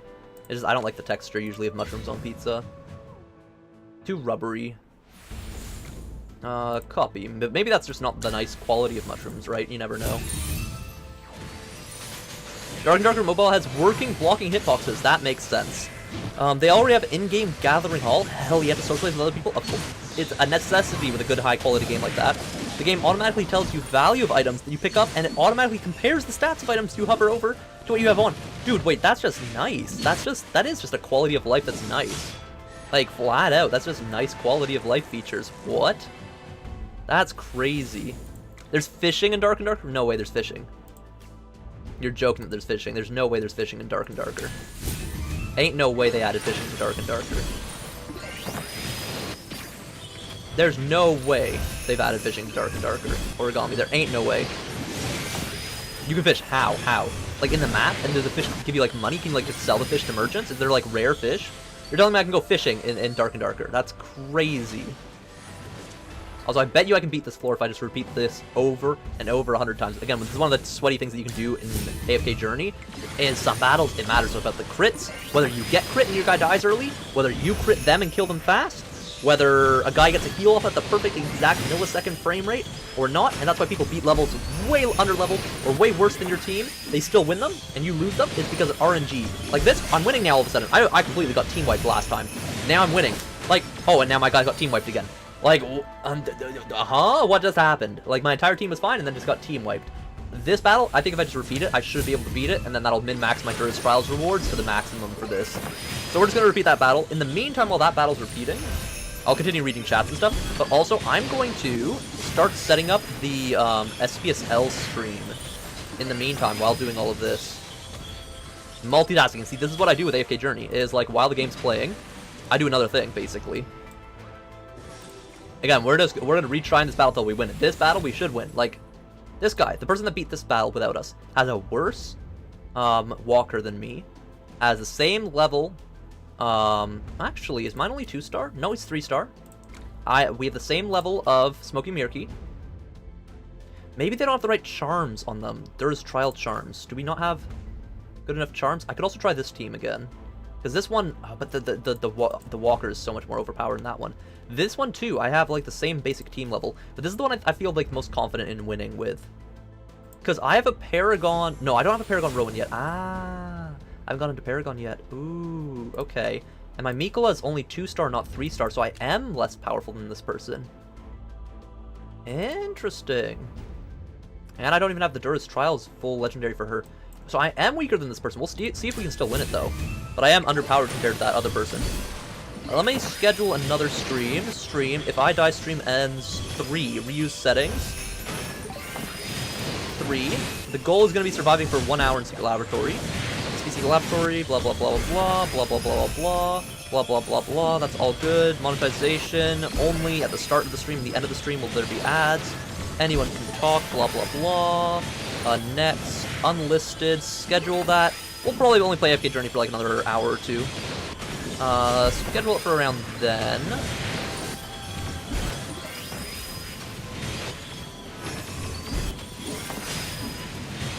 Okay, and then close that, go here. Content live. Damn, we lost, but we didn't lose based on them dying. We lost based on time? That's crazy. Again, I think we can win this. We'll do like 1 or 2 more attempts, and then I'll just do something else in the game. Let's switch this. Let's switch actually from 9 to like 9:15. Give me a little bit more time. Switch that to public. Done. Save. So that stream should now be scheduled. Look, Smokey's like killing them all. You just have to get the perfect ult off. All right, it's fine. We'll go do something else in this game. we'll do something else. We'll continue like the story quest lines or whatever. Which means though, Dawnrise, 19, I'm gonna sweep it from here. It's okay. It's the only reward we miss from this is the Ultra upgrade that turns these into this level of an upgrade rather than this level. You can't really tell, but this one has like that little white little bluey thingy, this thing right here, little white bluey thingy, bigger, so it's like an upgraded version of the legendary version. So it's like a legendary plus version of the charm. Okay, that looks good. That looks good. That all looks good stream-wise. That stuff looks good for the other stream. There we go. So that should be set up in the meantime while we're doing this. Mystery is the most beautiful thing a girl could Yeah, see, that one just upgraded. Even though it's still legendary, that one's legendary plus. Wow, ooh, wow. What character is most important for me to level up right now? We'll just add the charms to all the normal enemies, right? Or not enemies, but heroes. No, don't. Oh, Lumon, I do not like you. Fire! Aim! Man, there's so many trash characters in this game, but also so many cool, good ones. The general has asked me to protect you. The general, like, I don't like Valen or Valen. A lot of girls simp for him, though. Burial's cool. I like Burial. Harok's alright. They usually do a pretty good job on the Celestials and Hyphaeans being interesting characters. Definitely like Taline more. What a beautiful day. The Phoenix quality is good. Alright, we want to probably upgrade... Sonya, we've already got up legendaries. Odie, we've already gotten up to full legendaries. We've already done it with Bonnie, Twins, Lily May. We could upgrade Vala's one for PvP purposes. Mikola's? We could actually do Mikola's. I feel like Mikola needs hers upgraded. Yeah, I think this is worth it. Craft Mikola's for sure, I think. Boom, that's important. So now we have Mikola's fully set up. Is Reiner's fully set up? Let me see. Reiner's is not. Perfect. We do use Reiner fairly often, so we'll set his up. And the reason this is so important is to get this stat boost, the full charm set, legendary set, charm boost. Then we'll want the full legendary one, then we want the full mythic one each time. So that should actually significantly increase the power level of our guys all throughout there, which is nice. That makes us stronger, so we should be able to do more. Grab that, battle, records, copy, auto battle, auto progress. We really need a higher level Bonnie. Bonnie is like the one character that we're behind on for AFK stage pushing at this point. Like, we've got everything else but a super high level Bonnie. Welcome back, Ziardren. Welcome back, welcome back. Okay, I'm gonna close that for now. Actually, let me go into our current stream, the AFK Journey stream. Click on you. Still no voice acting, tragic. All the side quests losing no voice acting. Customization. We're gonna add a redirect link from this stream to the SPSL stream for when this stream ends. Then it'll send everyone from this stream into that stream immediately. There, that should be fun. I think that'll be a fun thing to do after this stream. Oh, I didn't read the first sentence. My bad, Lorson. I ignored you. This morning, I'm at the inn door, and there's this poor carrier pigeon wobbling like it's had too much hot spring time. It nearly crash-landed right into the steam. That is actually a very big thing about birds. Windows. Windows, steam, less so. Windows, though. My god, the number of birds I've seen fly directly into a window and literally, like, yeet themselves from existence? Crazy. It's why you're supposed to get, like, it's why... At my family's cottage, we put up like little glass like things in the windows, like not quite like mosaic texture type things, like little like glass like sailboats and stuff. And it's because it makes it so it's not just a reflection of the forest outside, because then it doesn't look like it's just tree line for the bird, so it doesn't just fly and yeet itself. Instead, it sees that there's like objects floating in the sky, in front of it, sky objects. So it doesn't want to hit them, so then it just chooses not to just fly straight into that, or at least is a little more cautious, so it'll hit it a lot less hard, right? Versus other people, other neighbors around there, like they just sometimes just don't care, full reflective, like mirrored like windows, and birds just instant die to that all the time. I thought a hawk or something attacked it, but nope, it was just exhausted from hauling such a heavy letter. Ooh, a letter. What did she write about? So this is from, Laika, I'm assuming? She said she ran into some trouble. Apparently, that's why she hasn't written in so long. 6 out of 20 pages are her breaking the problem down in microscopic detail. Holy shit, a 20-page letter? No wonder the bird was exhausted. Honestly, couldn't she have sent that part to Granny Donnie or Master Arden instead? Yeah, honestly, bruh. Oh, and Leica wants me to send her some gifts. She said Aaron's been showing everyone with fun, or showering everyone with fun trinkets, and Damien's waiting on me to contribute something too. Oh, nice. What should I send? Maybe I could bottle some hot spring water and have the pigeon carry that. It won't be too heavy, I'm sure. Don't bully the pigeon. But I'm out of ideas. Plus, I'm swamped. I still need to mop the floors and scrub the hot spring. Maybe we could head into town once I'm done and check out the local shops? Speaking of which, you need a break. Gerda, I thought you were out restocking. I was, but the storm blew over, so I made it back early. Now, you take a break. I'll handle the chores. But the heavy tasks? None of that now. I'm better at the physical stuff anyway. Besides, I've been meaning to tell you. Your mopping? It's an adorable effort, but let's just say it's, not your best skill. How do you mess up mopping the floor, bro? So take a day. Take a rest. You'll thank me when your ears aren't drooping anymore. Those ears don't look like droopy to me, but okay. Go on ahead, Lorson. Sir Chippy will stay behind and help out with the chores. Wait, Chippy's helping? Yeah, send Chippy to help with the chores, bruh. I can't let him outshine me. Madame Gerda, I'll pitch in too. Yeah, Hammy, use your magic to do chores. Clearly the most important part of magic. The mobile game is better than the main one? There's no way. I kind of want to try it now.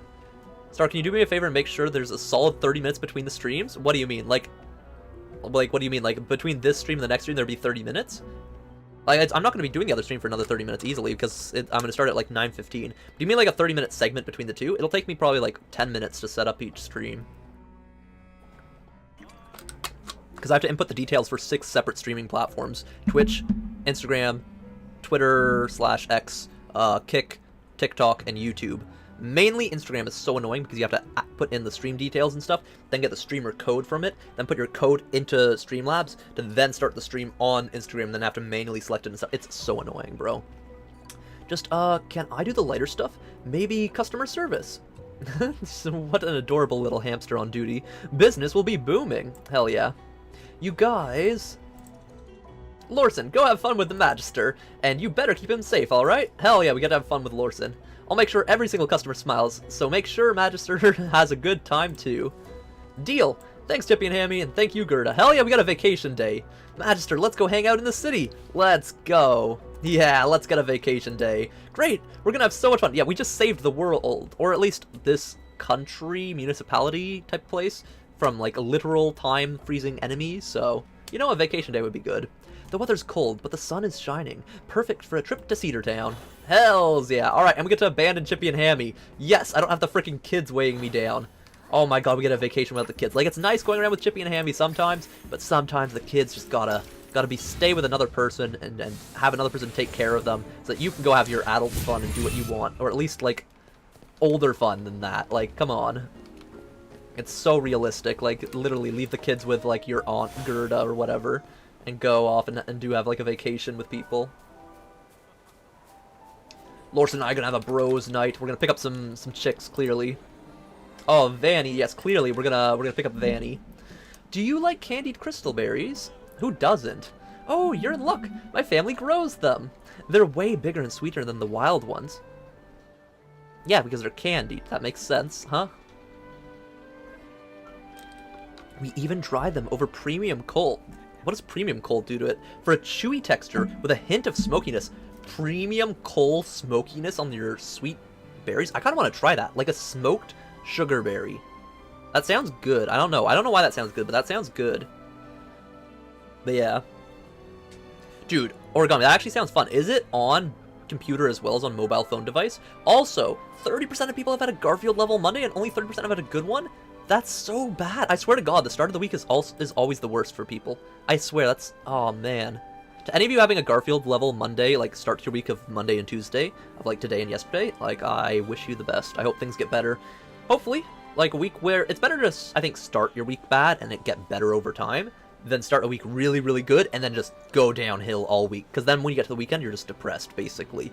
Versus starting out your week suffering, and then powering through it and making things better, and then having that weekend of just happiness and enjoyment and successfulness and, like, achievement. That's much nicer, much better, much more rewarding. Way better to always start bad and get good than be good and go bad. Whoa, it's delicious. How much? Free samples work. Good marketing. Costco marketing? 10 out of 10. I love Costco. This much. How much is this much? $3,000 for candied berries! Oh lordy! What the hell are you selling? Crackberries? Like what? You're not a local, are you? Around here, we say you get what you pay for. Those must be some magical candied berries. What does your premium coal cost 15,000 gold per premium coal to smoke them or something? Like what? Yeah, but my wallet says I need to save for other things too. Now, we're uber rich. We are literally, we have like, what, 280 something million gold? So 3,000 gold is literally nothing to us. We are literally the equivalent of like a billionaire in the modern world, in our world.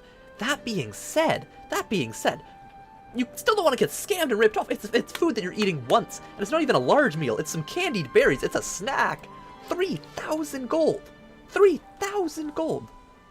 What was the magical cloth that we sold earlier? Was it like 10,000 for magical color-changing cloth? You're telling me, for the price of a magical color-changing cloth that you can turn into clothing that changes colors magically, like imagine RGB clothes. The price of one piece of RGB clothing, or even multiple because it's an entire bit, like a batch of cloth, is like 3 snack magical crystal berries. Not even magical, it's just sugar-coated crystal berries.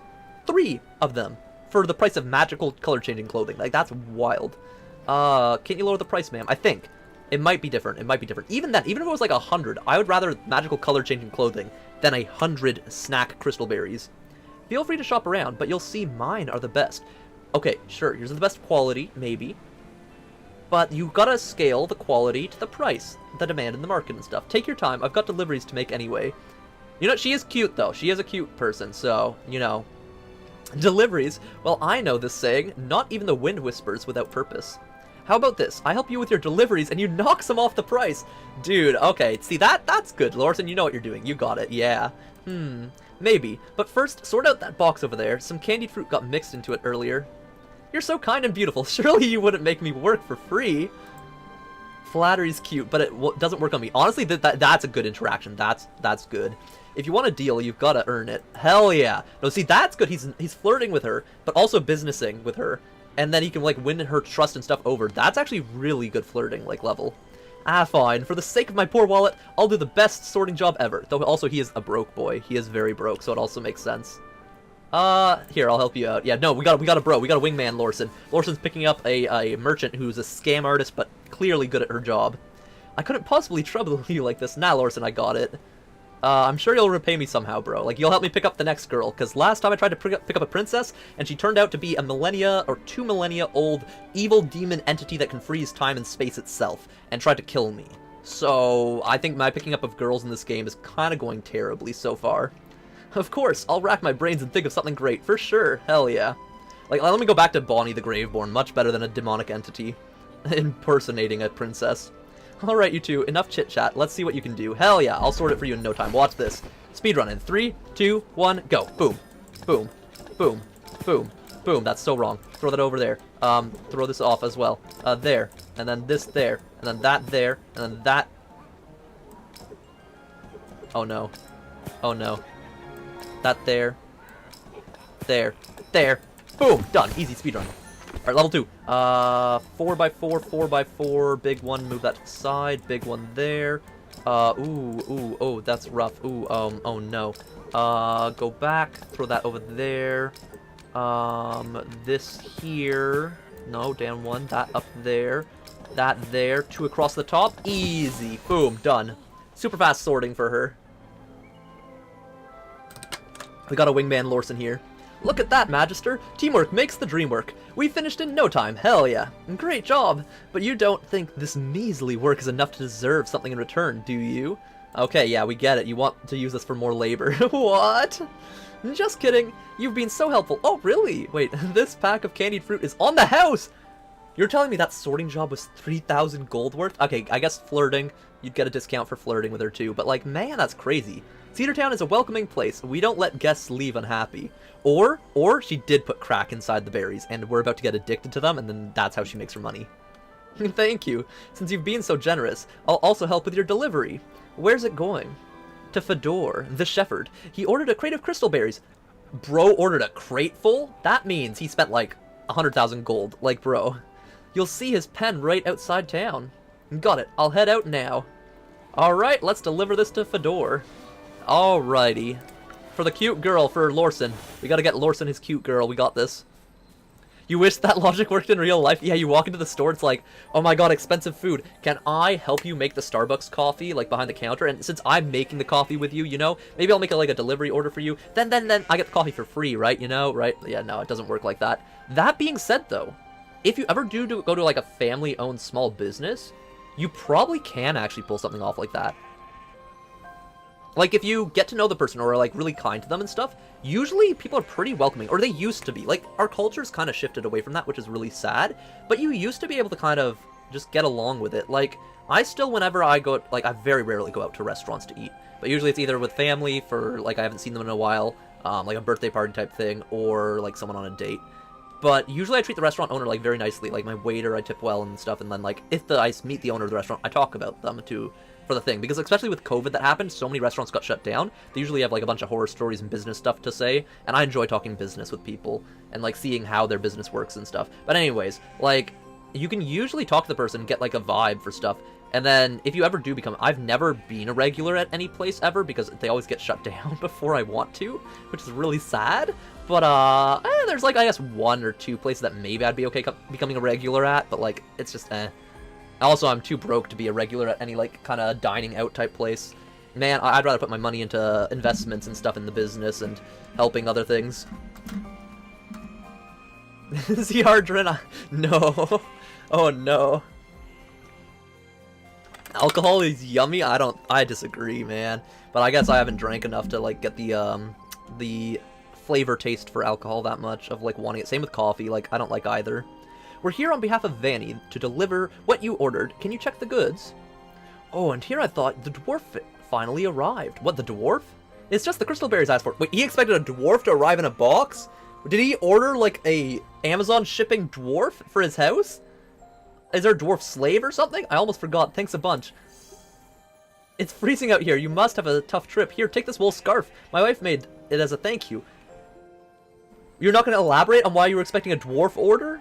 Wow, that's so kind of you. By the way, you mentioned you're waiting for someone. Yeah, a dwarf, hopefully. That's not in a box, hopefully. Ah, yes. Those pesky oh my god, Gruglins have wrecked my sheep pen a few times now. A dwarf in town promised to help me fix it. Okay, that makes more sense. Sounds pretty generous. That makes this bitter winter feel a lot warmer. Why was that so hard to pronounce? Well, generous might not be the right word. He just seems to enjoy solving problems. Oh, hell yeah. Wait, that's still generous, bro. Just because he enjoys it doesn't make it not generous. If someone's offering you help, and they enjoy helping you, it doesn't make it any less generous because they enjoy it, bruh. Like, genuinely, nah. Be it my pen or someone's pigsty, he's always eager to pitch in. Either way, I'm grateful. Maybe he owes something to your family or something, yeah. You're being sarcastic? Oh, that makes a lot more sense. Dude, okay, sometimes text it's hard to understand if it's sarcasm coming through text. Like, genuinely. Like... Genuinely, bro. Yeah. Okay, that makes a lot more sense here. That makes 100,000 times more sense. And now seeing the ... that makes so much more sense. Okay. Sorry to keep you waiting. The snow's awful. The roads are a mess. Bruh, I did not think of it like that. I read it fully seriously. I guess I take sometimes comments too seriously in the stream chats and stuff. It's because I try to respond to everything. So I just take everything at face value, usually. Though I try to, like, think it over sometimes. Ba-dum-ba-dum. Shefford, Fedor, oh my god, it's, oh my god, I can't believe I forgot his name. Hugin, it's Hugin. Finally, your friend said you've got a way to stop those Gruglins for good. Build an auto-turret defense system. Oh, those blabbermouths, I only just came up with the idea, and Haldor's already told you. Anyway, meet Iron Chomp, you're gonna love it. Is it like a mechanical dog? What's an Iron Chomp? Come on, be like a chomping plant from, like, Mario? It's the name of the protective fence I designed. Oh, it's an electric fence of sorts, I'm assuming, or a, like, barbed wire fence. That, well, you've given it quite the name, yeah. Of course, it works, it'll stop the Gruglins cold and revolutionize Cedartown's security. It'll take a bit to set up, though. It should be down by dawn. Why don't you keep me company? Dawn tomorrow? That's forever away. Yeah, damn, that's a lot of setting up. What's the rush? You've got plans? Well, yes. Lorson's seducing a girl and we're having, like, a bros night out. You could join us on the bros night out. Even though you're like a 400-year-old dwarf, you know, like, hey, we can find you a 300-year-old dwarfette, right? Yeah. Well, yes. Is it something urgent? Kinda. Yeah, we gotta get Lorson laid tonight. Come on. I need to pick out some gifts for everyone back home. That too, you know, the gift giving. But he's hitting up this shopkeep girl. Like, he's getting a good progress. Come on. And I can't be out too long. There's work waiting for me at the inn. That too, we are on a time limit. If it's gifts you're after, you can't skip Cedar Town's specialty. Canned bomb herring. Canned fish? Canned fish is the specialty of the town? Ain't no way. It's the best snack with drinks you'll find. Trust me, it'll be a hit with anyone. I think I'd rather give them the sugar-coated crystal berries that are like 3,000 gold than canned fish. Fish, huh? People do like fish, especially in Rustport and stuff, but like, I don't know if Master Arden yet and Granny Donnie. They definitely go for that? Really? Where do I get some? Okay, people like fish a lot in AFK Journey. Like, I know you can fish everywhere and stuff, so I guess it makes sense. Fishing is such a common thing in their society and their economy, but like, man, do people like eating fish in this country. Fish is good. Fish is like genuinely one of the better food sources for humanity. There's this awesome spot I always go to tell. Or I always go to. Tell them I sent you, and you might even get a little discount. Hell yeah. That'll be our next stop. Thanks. Let's go, Magister. Hell yeah. Let's get the shopkeep girl to come with us. You can invite her out to have some fish with us, Lorson. Clearly, like, she clearly likes him. He's done a good job flirting with her.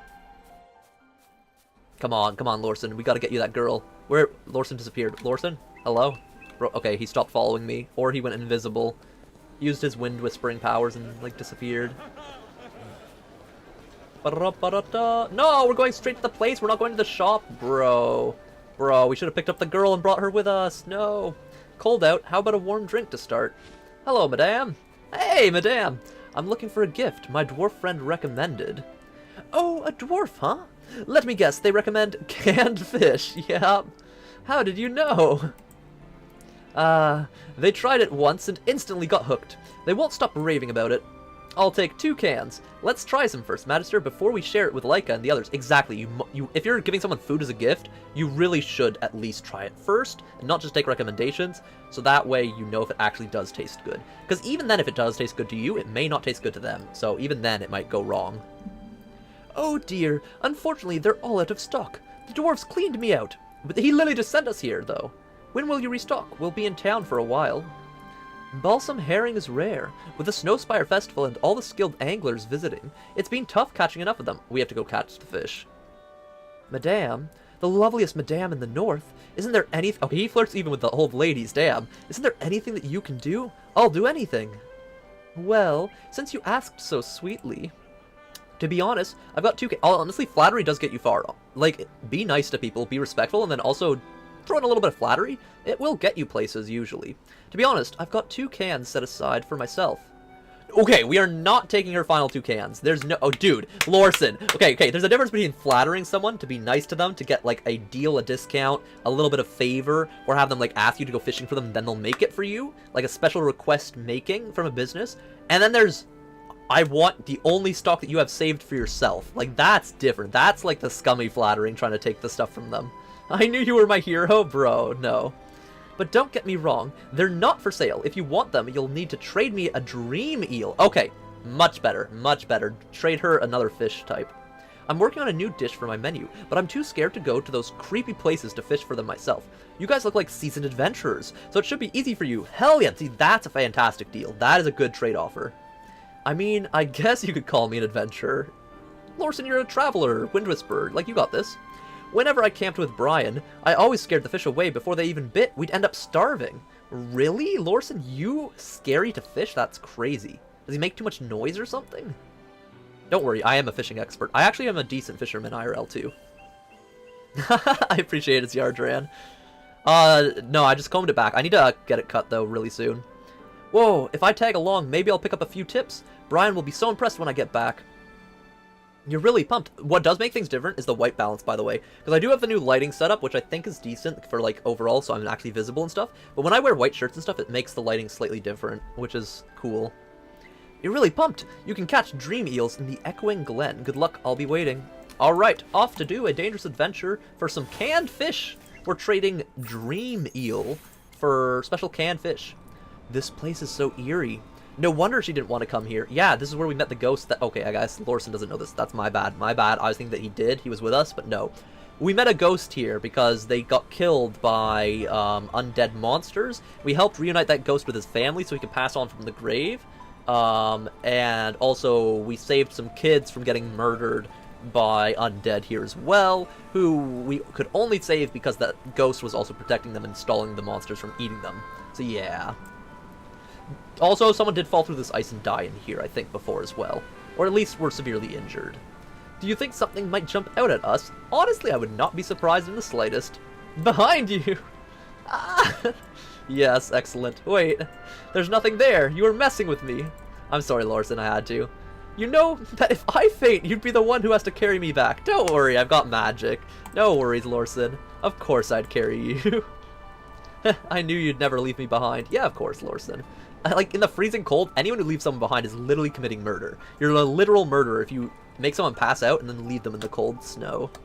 Anyway, let's focus on fishing. I heard dream eels are ferocious, so stay sharp. Okay, dream eels, a ferocious eel fish. Let me just set up the AFK battles again. And go back to the thing. Alright, quest line fishing.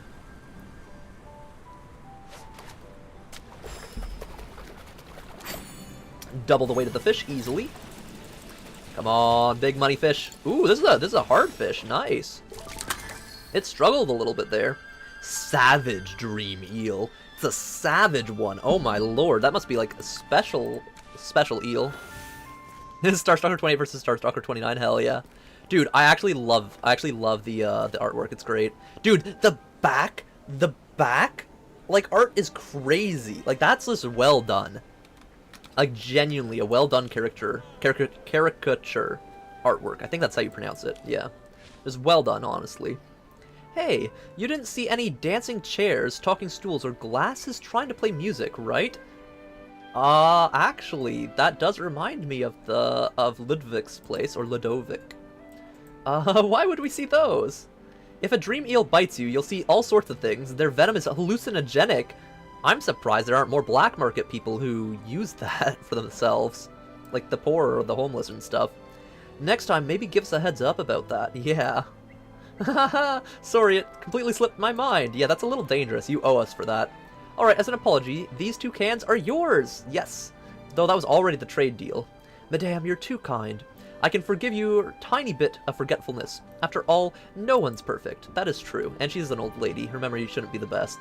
Anyway, I'm so glad so many people have been coming to buy my canned fish lately. She also could be marketing tricking us and saying, oh, these are my only 2 cans just for me, and made us do all of that, but actually has more cans in the back. That is always a business tactic.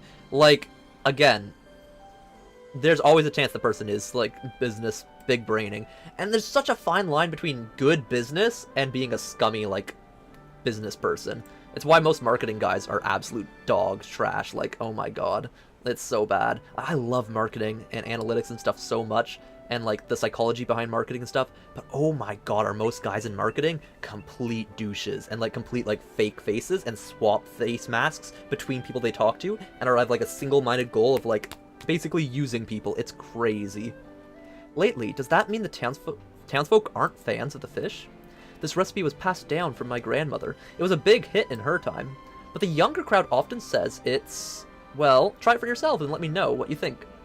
What, too fishy? Too spicy? It's a hallucinogenic... No, it's not the hallucinogenic eel. That's what we caught for her. This is a special other fish. Alright, here goes nothing. Lorson opens the can, and an oppressive odor assaults your senses like a beastly roar. So intense it almost knocks you out. You barely manage to keep your senses intact. Is it like blue cheese or something where like the smell is horrendous but it's supposed to taste really good? I'm assuming. This... I'm speechless. That doesn't look like a good gift. That looks gross. It's an unforgettable scent, right? The smell will etch itself into your mind, and the taste, one bite and it'll carve itself into your soul. Yum, yum, yeah. Taste, Don't worry, bunny boy. You won't die from sheer joy after just one bite of canned fish. That's not what I meant. Yeah, Magister. What, he's gonna say you have the first bite? This isn't what I expected. Yeah, if you are sending this as a gift to someone, you should also include a letter saying, it smells awful, but tastes delicious, if it does actually taste good. You look like you're not... you look like you're about to hurl. You're not doing well.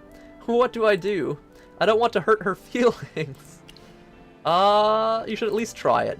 Yeah, try the thing. Like, you could plug your nose if you really had to. You're right. Master Arden always says, what doesn't kill you builds your character. Hell yeah. Alright, prepare yourself. You're about to witness the bravest version of me ever.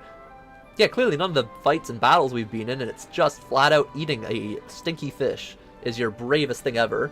Lorson shuts his eyes and stabs a chunk of the greenish-black fish that sounds so awful. With trembling determination, he takes a bite. You watch as his face slowly turns the same color as the fish? Oh no. Oh, mistakes were made. Oh no, he's about to vomit. Oh no, the poor woman. Is he okay? He clearly isn't okay. Poor guy. He's pushing himself too hard. Why don't you take him to the floral ruins for some fresh air? What? Okay, no, bro, we're having a boys' day and a boys' night. Why are we going to a flower garden? At least we should bring some girls there. I guess for the girl magisters, this is nice. For them, it's like a date night with Lorson. But for the guy magisters, come on, we gotta have more of a bro thing. I kind of do wish, though, that they did give you slightly alternate quests between girl characters and guy characters. Like, it doesn't have to be a big thing. Most of the things should be the same. But some small side quest things, like, make a, like, love interest side quest type thing, like a girl versus a guy type thing. Even though I know there's, yes, opposites from each side of, like, people liking things, it just for the statistical majority would be nice. Phew. Thanks, I feel loads better now. Ah yes, the beautiful flowers help it all. That flavor, was it good? It was terrifying. Even worse than a hypogean! Worse than the literal devil themselves? For a moment, I swear I saw Mizarte. He saw his god? And that was the recommended gift. Maybe dwarves just like extreme flavored taste. Maybe they have like really damaged taste buds after like hundreds of years. A marriage system for players? Honestly, that would be fun. Though, there's already enough weirdos in this game that, like, see a girl player and will just message her weird stuff. Like, there's a reason I will not ever open up the world chat on my stream ever. It's because there's a lot of weird people in games like this. Like, a lot of weird stuff. And there's a lot of kids and younger people who play the games like this.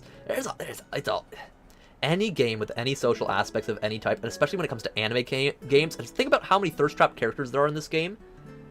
That brings in a certain audience of people that are kind of like down bad for certain things, and with other humans. Anyway, it gets really bad. That being said, I wouldn't mind like a marriage system type thing in game, but like I can see not wanting to add it for the reasons of like the e-daters and all of that cause certain community issues and stuff. Yeah, it's not the easiest thing. She was saying something, but my head was spinning so much I couldn't make out a word. What kind of wind whisperer am I? Missing a divine message? Oh? She was praising your bravery. She was calling you foolish. She praised your bravery for eating the stinky fish. If that's the case, I'm totally rubbing it in Aaron's face. Yeah, sure, bro. I ate a really stinky fish, and the goddess herself praised me for taking on the challenge. The breeze here feels incredible. You know, the first time I stumbled onto this sea of flowers, I wanted to write you a letter describing how breathtaking it is. Honestly, valid. This flowers would be a great inspiration for content and like poems and letters and all of that. True. Well, this game does have a friendship buff. If you like hug another player or shake their hand or any interaction with another player, you get friend coins for it, and you also get a speed buff for 30 minutes. It's actually a really wholesome thing. Like, I genuinely love that. It's similar to how I love Helldivers having like the hug emote and stuff. Like, games having hug emotes should always be a thing. If it's multiplayer, I believe hugs are just a generally good thing no matter what. Because hugs layer on everything. It can be the most friendly random thing. It can be the most like family level happy wholesome thing. It can be like romantic thing. It can be like hugs are just in general a good form of physical contact. Like even like talking with like business bros and stuff, like you might have like the pull in, handshake, grab, pat the back type hug type thing. Like hugs in general, there's so many variations and levels to them. They're just good. Hugs are a good form of like human communication and contact. That being said, there's some people you don't want to hug. Like people who don't have proper hygiene and other stuff. Like there's a reason why you don't go around hugging everyone. But having the option in video games, there's no downside, I don't think, for hugging in video games.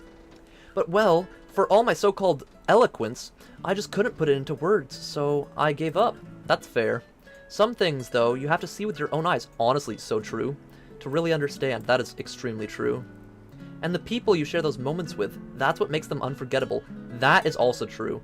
I more and more have to keep putting that lesson into my brain. that the people that I spend time with during the things that I do is the most important part, not just the things that I'm doing. Like, again, to me, the biggest memory of that type of thing recently was for a video game that I was playing. It was one of the crappy old Star Wars video games. It was on the Wii or Xbox. It was either on the Xbox or the Wii.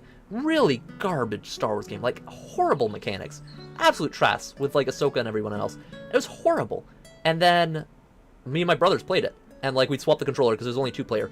But hilarious. We had like the best time for like an hour. I would never play that game again. It's horrible. Never ever. But just laughing with your brothers about a garbage game, like playing a trash game, is sometimes fun, just with who you play it with, right?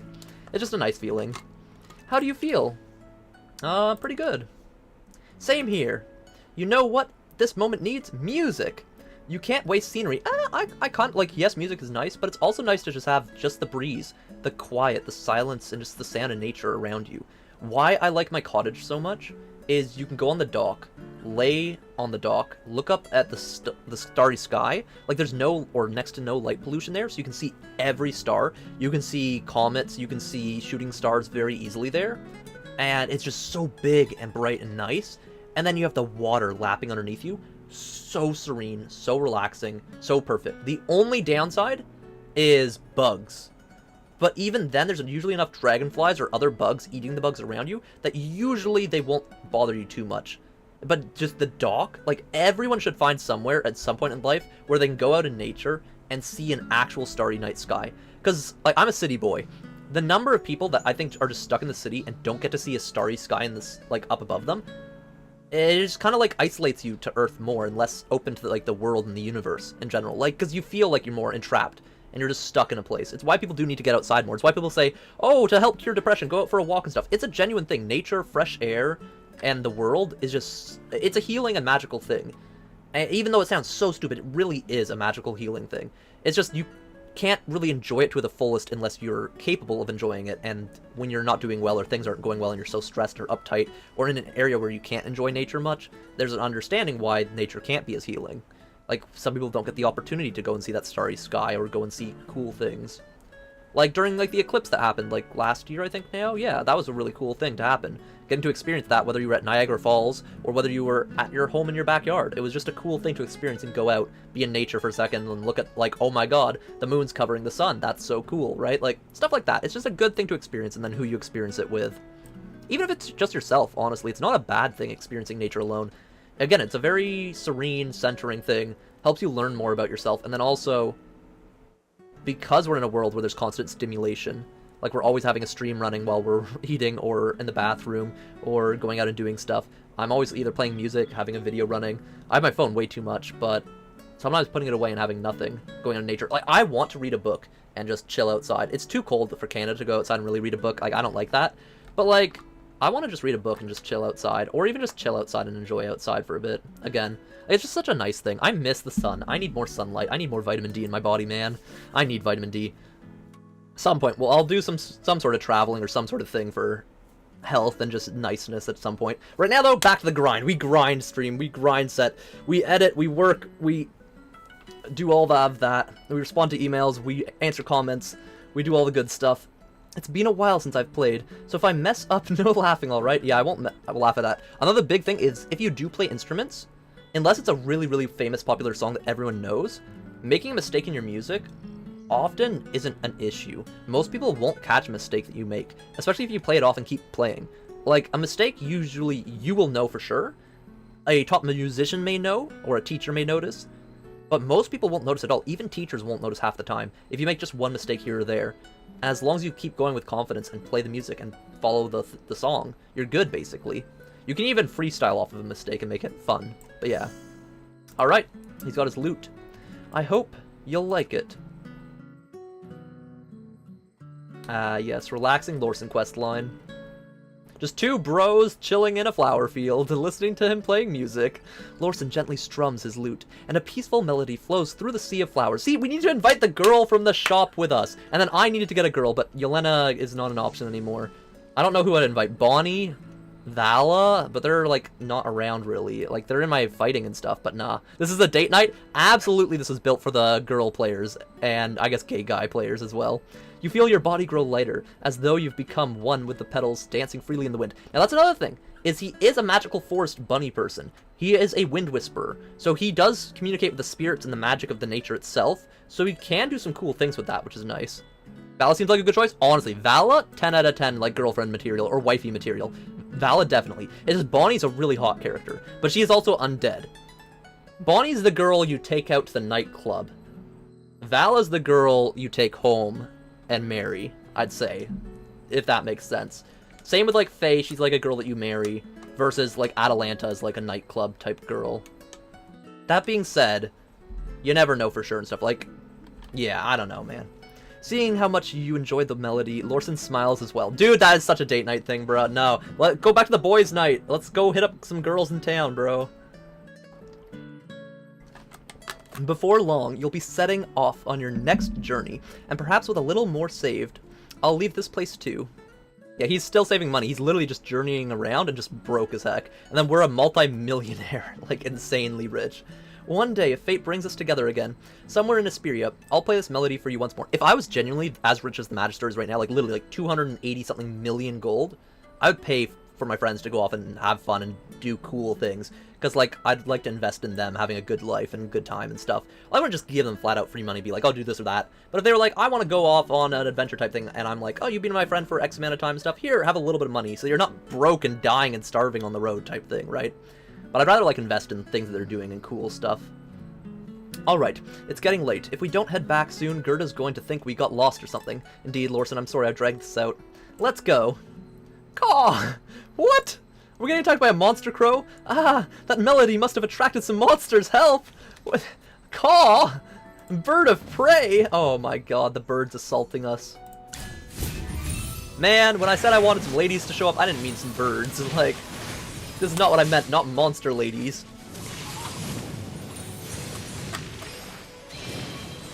I guess Lily May is kind of bird-like, though I still feel weird about her. Like, she must be like 18 or something. I guess she's that fine line between young, but also, like, is she too young type thing? That's like, Oh no, my loot. It got destroyed? Holy, did he smash it on the birds? It smashed to bits, like a cookie someone sat on. Someone who failed the Squid Game right there. Get carried away by a raven caw-caw, yeah.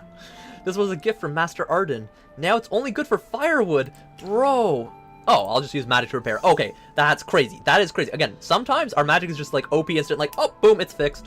And other times it's like, I can't. I don't know. Like, I am as powerful as a butterfly. Wow, I'm gonna flap my wings and oh, nothing happens. Then other times it's like, oh, I'm a butterfly. I flap my wings. It creates a little gust of wind that turns into a freaking hurricane on the other side of the planet. Like, literally, that's what our magic is like. It switches between useless garbage and most overpowered thing in the world. Like, again, we changed the timeline ourselves with our magic. We sealed away a demon with our magic. But also, against that demon in a fight, we threw a fireball, like, the size of a grapefruit at it. Oh yeah, the grapefruit fireball is gonna kill it, for sure. Whoa, it looks good as new. Let me try it out. Okay. Lorson takes the loot and strums it, summoning more monsters, probably. But the melody turns out strange. The sound is a bit off. Does he need to tune it, perhaps? The lute was enchanted with ancient magic. That could also be it. From Mizarte's followers. It could resonate with nature when it was played. Maybe give it back to Arden then to re-enchant it, potentially? Now the magic has dissipated. It can't play those beautiful melodies anymore. So you're telling me you were actually a terrible musician, and even if you played bad music, it wouldn't have mattered anyways because your instrument was enchanted to make you play well? That's crazy. Still, it's whole again, so thank you for that. Can you send it to Laika? You're right. I was thinking the same. Let's not dwell on it. I believe it'll find its own good fortune. Thanks for spending the day with me. Oh, and I've got a little something for you. What is it? You'll see when we get back to the inn. I bet you he's gonna be like a free soak in the hot springs again, and that's where we unlock the towel like skin. The towel. I was gonna say emote, but it's not even an emote. It's a literal skin where you can just be like a guy who's coming out of the shower. Madame Gerda, thanks for giving me the day off. Magister and I had an absolute blast today. Oh, excellent, excellent. Now I can finally sit down and write a letter to Laika. Fingers crossed the carrier pigeon doesn't complain about how long it is. First, thank you for the hardworking hamsters. You even finished tomorrow's cleaning for you. Oh hell yeah. It's not a big deal. Damn, they give him a double day off then. Thank you so much. Or not a double day, but like a less workload tomorrow. Chippy and Hammy. No need to thank us, as long as Magister had fun today. I appreciate it. My familiars, sometimes they're good, sometimes they're nice. No, the fun's not over yet. Magister, I promised you a gift, didn't I? After running all over the place with me, your legs must be crying for mercy. Well, I kind of teleported us most places, but it's fine. Since we're at the Frozen Paw, how could you not enjoy a soak in the hot spring? This warmth is nature's way of giving us a big hug. Dude, warm hot springs, or just baths and stuff in general, are amazing. Sounds great. Madame Gerda, please make sure Magister gets the best pool we've got. Just take it out of my paycheck, okay? Hell yeah, we get the VIP pool. Fine. I'll give you a small discount since you're an employee. Makes sense. Almost every store has an employee discount. Great. Oh, and Chippy and Hammy, you've been troopers today too. Feel free to hop in and relax. I kind of prefer not bathing with my animals, my pets, my familiars, but you know what? Sure, why not? It is a open concept hot spring, so it's not like a bath. As much as I appreciate the thought, I'm really not a fan of getting my fur wet. Okay, that's even better. Thanks, Lorson, but we'll pass. Hell yeah. But also, how do they clean themselves then? Do they like... They don't lick themselves or something, right? Our Magister will enjoy it enough for all of us. Actually, they have magic. What am I thinking? They use magic to clean themselves, of course. Or at least Hammy uses magic to clean them. Ah, sorry, my bad. I totally forgot your preferences. I'll make it up to you with some snacks later, I promise. See, that's how you get Chippy's heart. Yay, snacks like the eyes. Instant big eyes. No problem. Magister, come with me. Trust me, you're gonna love this. Dude, I feel like I am about to get, like, gay cutscened. Like, I am about to go into the hot spring, and Lorson's just gonna be like, alright, now that we're alone in the hot spring, time to make my move. Which, again, would make sense with, like, the female character type thing, because a lot of girls simp over Lorson. They find him cute and stuff. But, like, for the guys, come on, give me the boys' night. Give us, like, I don't know, someone to pick up at the bar or something. I don't know. Oh, and a quick heads up. Local tradition says you'll need to cover up in the outdoor springs. That makes sense. Yeah, you don't want to go nude. No worries, though. I've got a towel ready for you. That's a little weird, I feel like. But maybe not. Like, he's an employee there, so he's got a towel for us. That makes sense, I guess. But, like, I don't know. The pool's all yours until dawn. Slip into your towel and enjoy it to your heart's content. The path of destiny splits here. Choose carefully. Thanks, you can go rest now. Why don't you join me? Oh, I get to choose if it's a gay night with Lorson. Okay, cool. Okay, so he's a bro. He's a homie. We're definitely both into girls from the seams of, like, the way Lorson was flirting with all the ladies and stuff. It's a very smart thing and stuff. Is it good for our homieship to invite him into the bath with me? It's a hot spring. Okay, it's not a bath. It's not as bad as taking a bath with your bro. I think, but we're not close enough. I don't think we're close enough to, like, bathe together type thing. But we are close enough to relax together in a hot spring. Oh, the path of destiny. Okay, I'm gonna let him chill in the hot spring with me, but he better not make any moves. It's a bro thing. I'm just being, like, nice to him. Because he also was running around with us. He deserves it. And he was my wingman in town, even though I was wingmanning him with the merchant girl. I'll let him join me. I'll let it happen. Really? Well, don't mind if I do. Let me go get changed. Just a second. Alright. There we go. We have the frickin' towel 6-pack. Or is that even more than a 6-pack? That's crazy. Are they gonna force us to change into it? Because this game has a thing where you're forced to change into the cosmetics to do a lot of the quest line things. We do. We have to wear the cosmetic. That's crazy. I have to change my... Let me at least wear my mask still. No. They're like, you have to change your hair color to brown. Yeah, that's right. That's right. Change your hair color brown now. Oh yeah, now I'm brunette. I'm a brunette now. Well, I guess that's a little orangey. A little blondie, I guess. Yo, where are you looking, bro? My eyes are here, bro. Why are we so close together? I would be, like, chilling up against the rocks is what I'd be. I'd be like this, basically, up against the rocks. I'm just chilling. Maybe, like, swim around a bit, because if it's that big hot springs, getting to swim around in, like, a bathtub, that's like a dream for everyone, I swear. Swimming in hot water is just such a nice thing and a cool thing to be able to do. Because, like, I loved that as a kid, being in a bathtub and being, like, able to, like, fully float in it, or, like, swim, not really swim back and forth, but, like, splash back and forth and ride the wave of the bathtub. Especially when it's draining, like, you'd splash the wave back and forth and go like flying back and forth across it. I don't know if anyone else did that as a kid. I did that with the bathtub all the time. But yeah, getting a chance to like swim in bathtub level water would be so cool.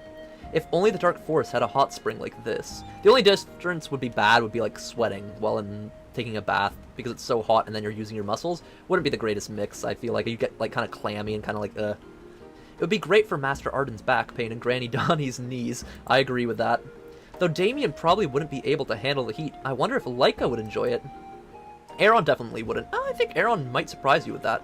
That guy bathes in freezing water during the winter and calls it his training. Okay, that doesn't mean he won't like this. He would probably really enjoy this. He's just disciplined and hurts his body for training power. Ah, this is the life. Hells yeah. As Lorson chatters through the steamy mist, you feel a wave of relaxation wash over you. Magister, soaking the hot spring with you today has been amazing. Hey, I wouldn't say that specifically this part. I'm just saying our day together was a chill bros night. That was great. When I first came here, I got caught in a snowstorm and nearly became a popsicle. Gerda and to kick me into the hot spring to thaw me out. Gerda and to kick me into the hot spring. That is supposed to be had instead of and. Or did. No, that would be had. Gerda had to kick me into the hot spring to thaw me out. That would make a lot more sense there. We got a typo or spelling mistake. Though I almost drowned in the process. Yeah, if you're frozen, you can't move your muscles because you're frozen solid. And frozen stiff, that would not be helpful. Anyway, don't stand out in the cold for too long. Change it to something warm before you catch a chill. Once you're ready, let's head back to the inn. Okay, cool. Hells yeah. Oh my god, we are literally nude. Please let me change. Please. No, I want to. Can I change? No, let me. Cosmetics. Character, please. I do not want to be nude. Let me put on my armor. I had such a cool suit of armor, please. Clothing, armor. Dude, this clothing, though, still, I bought this cosmetic because it was so cool. I'm a little sad that I'm switching this one out with the suit of armor. And I am a little disappointed the suit of armor is kind of like meh. Like, the quality of this armor is not as good as I wanted it to be. But I'm still role-playing the armor for now. I like it for this quest line, or this story set. Ooh, we can add this crown onto it now. Where's the armor helmet? Is it a hairpiece? It's a hairpiece. Okay, there we go. And then that should look good. I had the Roman, like, gold leaf... What's it called? What, an oval leaf gold thing? Something like that along there before. But now with this crown, that actually looks really nice. Like, that's a cool helmet-like thing. Still, the ear thing is so stupid, though. The fact that it doesn't cover your ears. Like, this armor is just so much less cool than Rodrigo's. They need... Like, give us Rodrigo's armor. It'd be way better. Literally way cooler giving us Rodrigo's armor than that. Yeah, Zardin agreed. Yeah. Alright, world before you. There we go, back the inn. Lorson, we've got our guests. Yes, it is me. I hear the hot spring here is as good as healing magic. Hello, are you here to enjoy the hot spring? What do you think of it? It's very soothing. I see. I just hope they can help my son's eyes. What, is he blind? My name is Nadine. I brought my son here after hearing about the spring's healing powers. It is also almost time that we were going to do the secret lab stream. Mom, who's that? I don't like strangers. Yeah, if you're blind as a kid, definitely. It's okay, Bavier. This gentleman seems really kind. I'm sorry about that. Ever since he lost his eyesight, he's been a bit irritable and on edge. Well, I would be too if I lost my eyesight.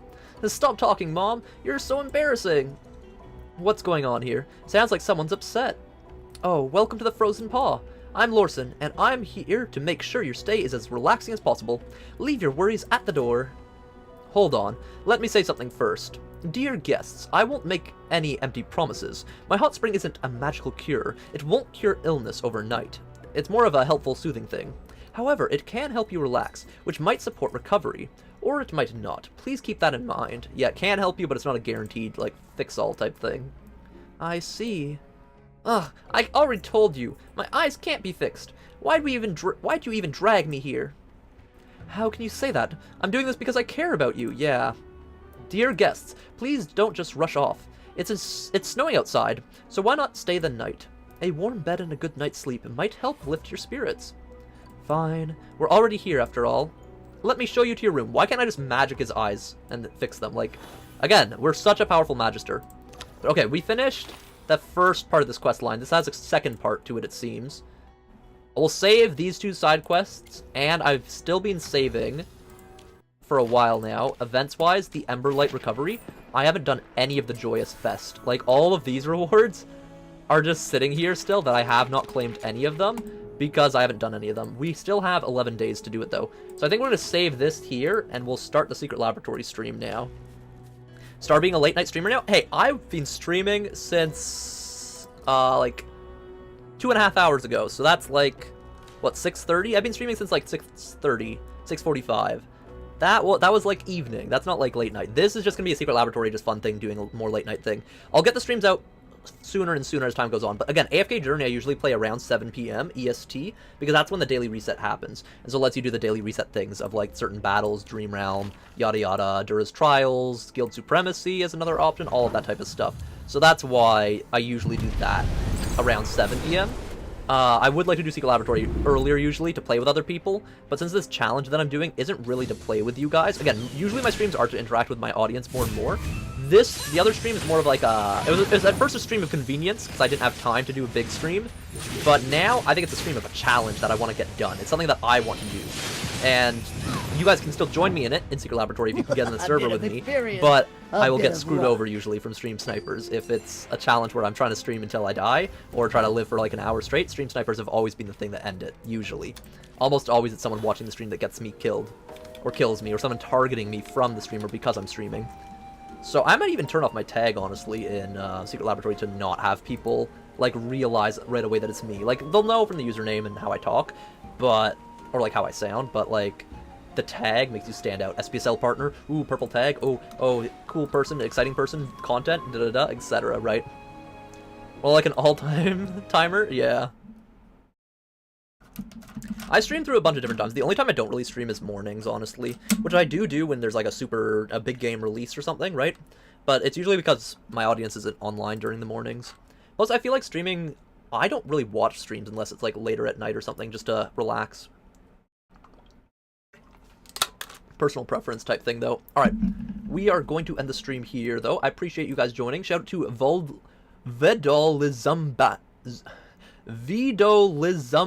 Abe 300 MG for following me on Twitch. Shout out to Mr. Cheeks for subscribing to the channel. Shout out to SB Origami and Icy Guy for joining in the Twitch chat. Shout out to the Kick Chat lurkers. Shout out to the X Twitter chat lurkers. Shout out to the TikTok chat, Lefty Anomaly. Also, I think I just realized I never hit go live on Instagram. No, I did. I just didn't have the chat open for that. Shout out to the lurkers on Instagram. We are now going to end the stream here, and it should send you into the Secret Laboratory stream. And then we'll start the Secret Laboratory stream. Okay? So you should be sent there now. I'll see you around. Shout out to Ziardran and to Peanut God, as well as the people that joined me on YouTube. It sucks, though, that 30% of people had a not good start to their week. So hopefully I can make it a little bit more enjoyable and a little bit better for those of you that haven't had the best start to your week. And again, I hope it gets better over time. I'll see you in, like, it takes 5-10 minutes to set up the stream. It really depends on the streaming platforms and everything, but I should have it set up pretty quickly. I'll see you in literally a couple minutes. Alright, bye. Bye. I'll see you in a couple seconds. Like, literally, like,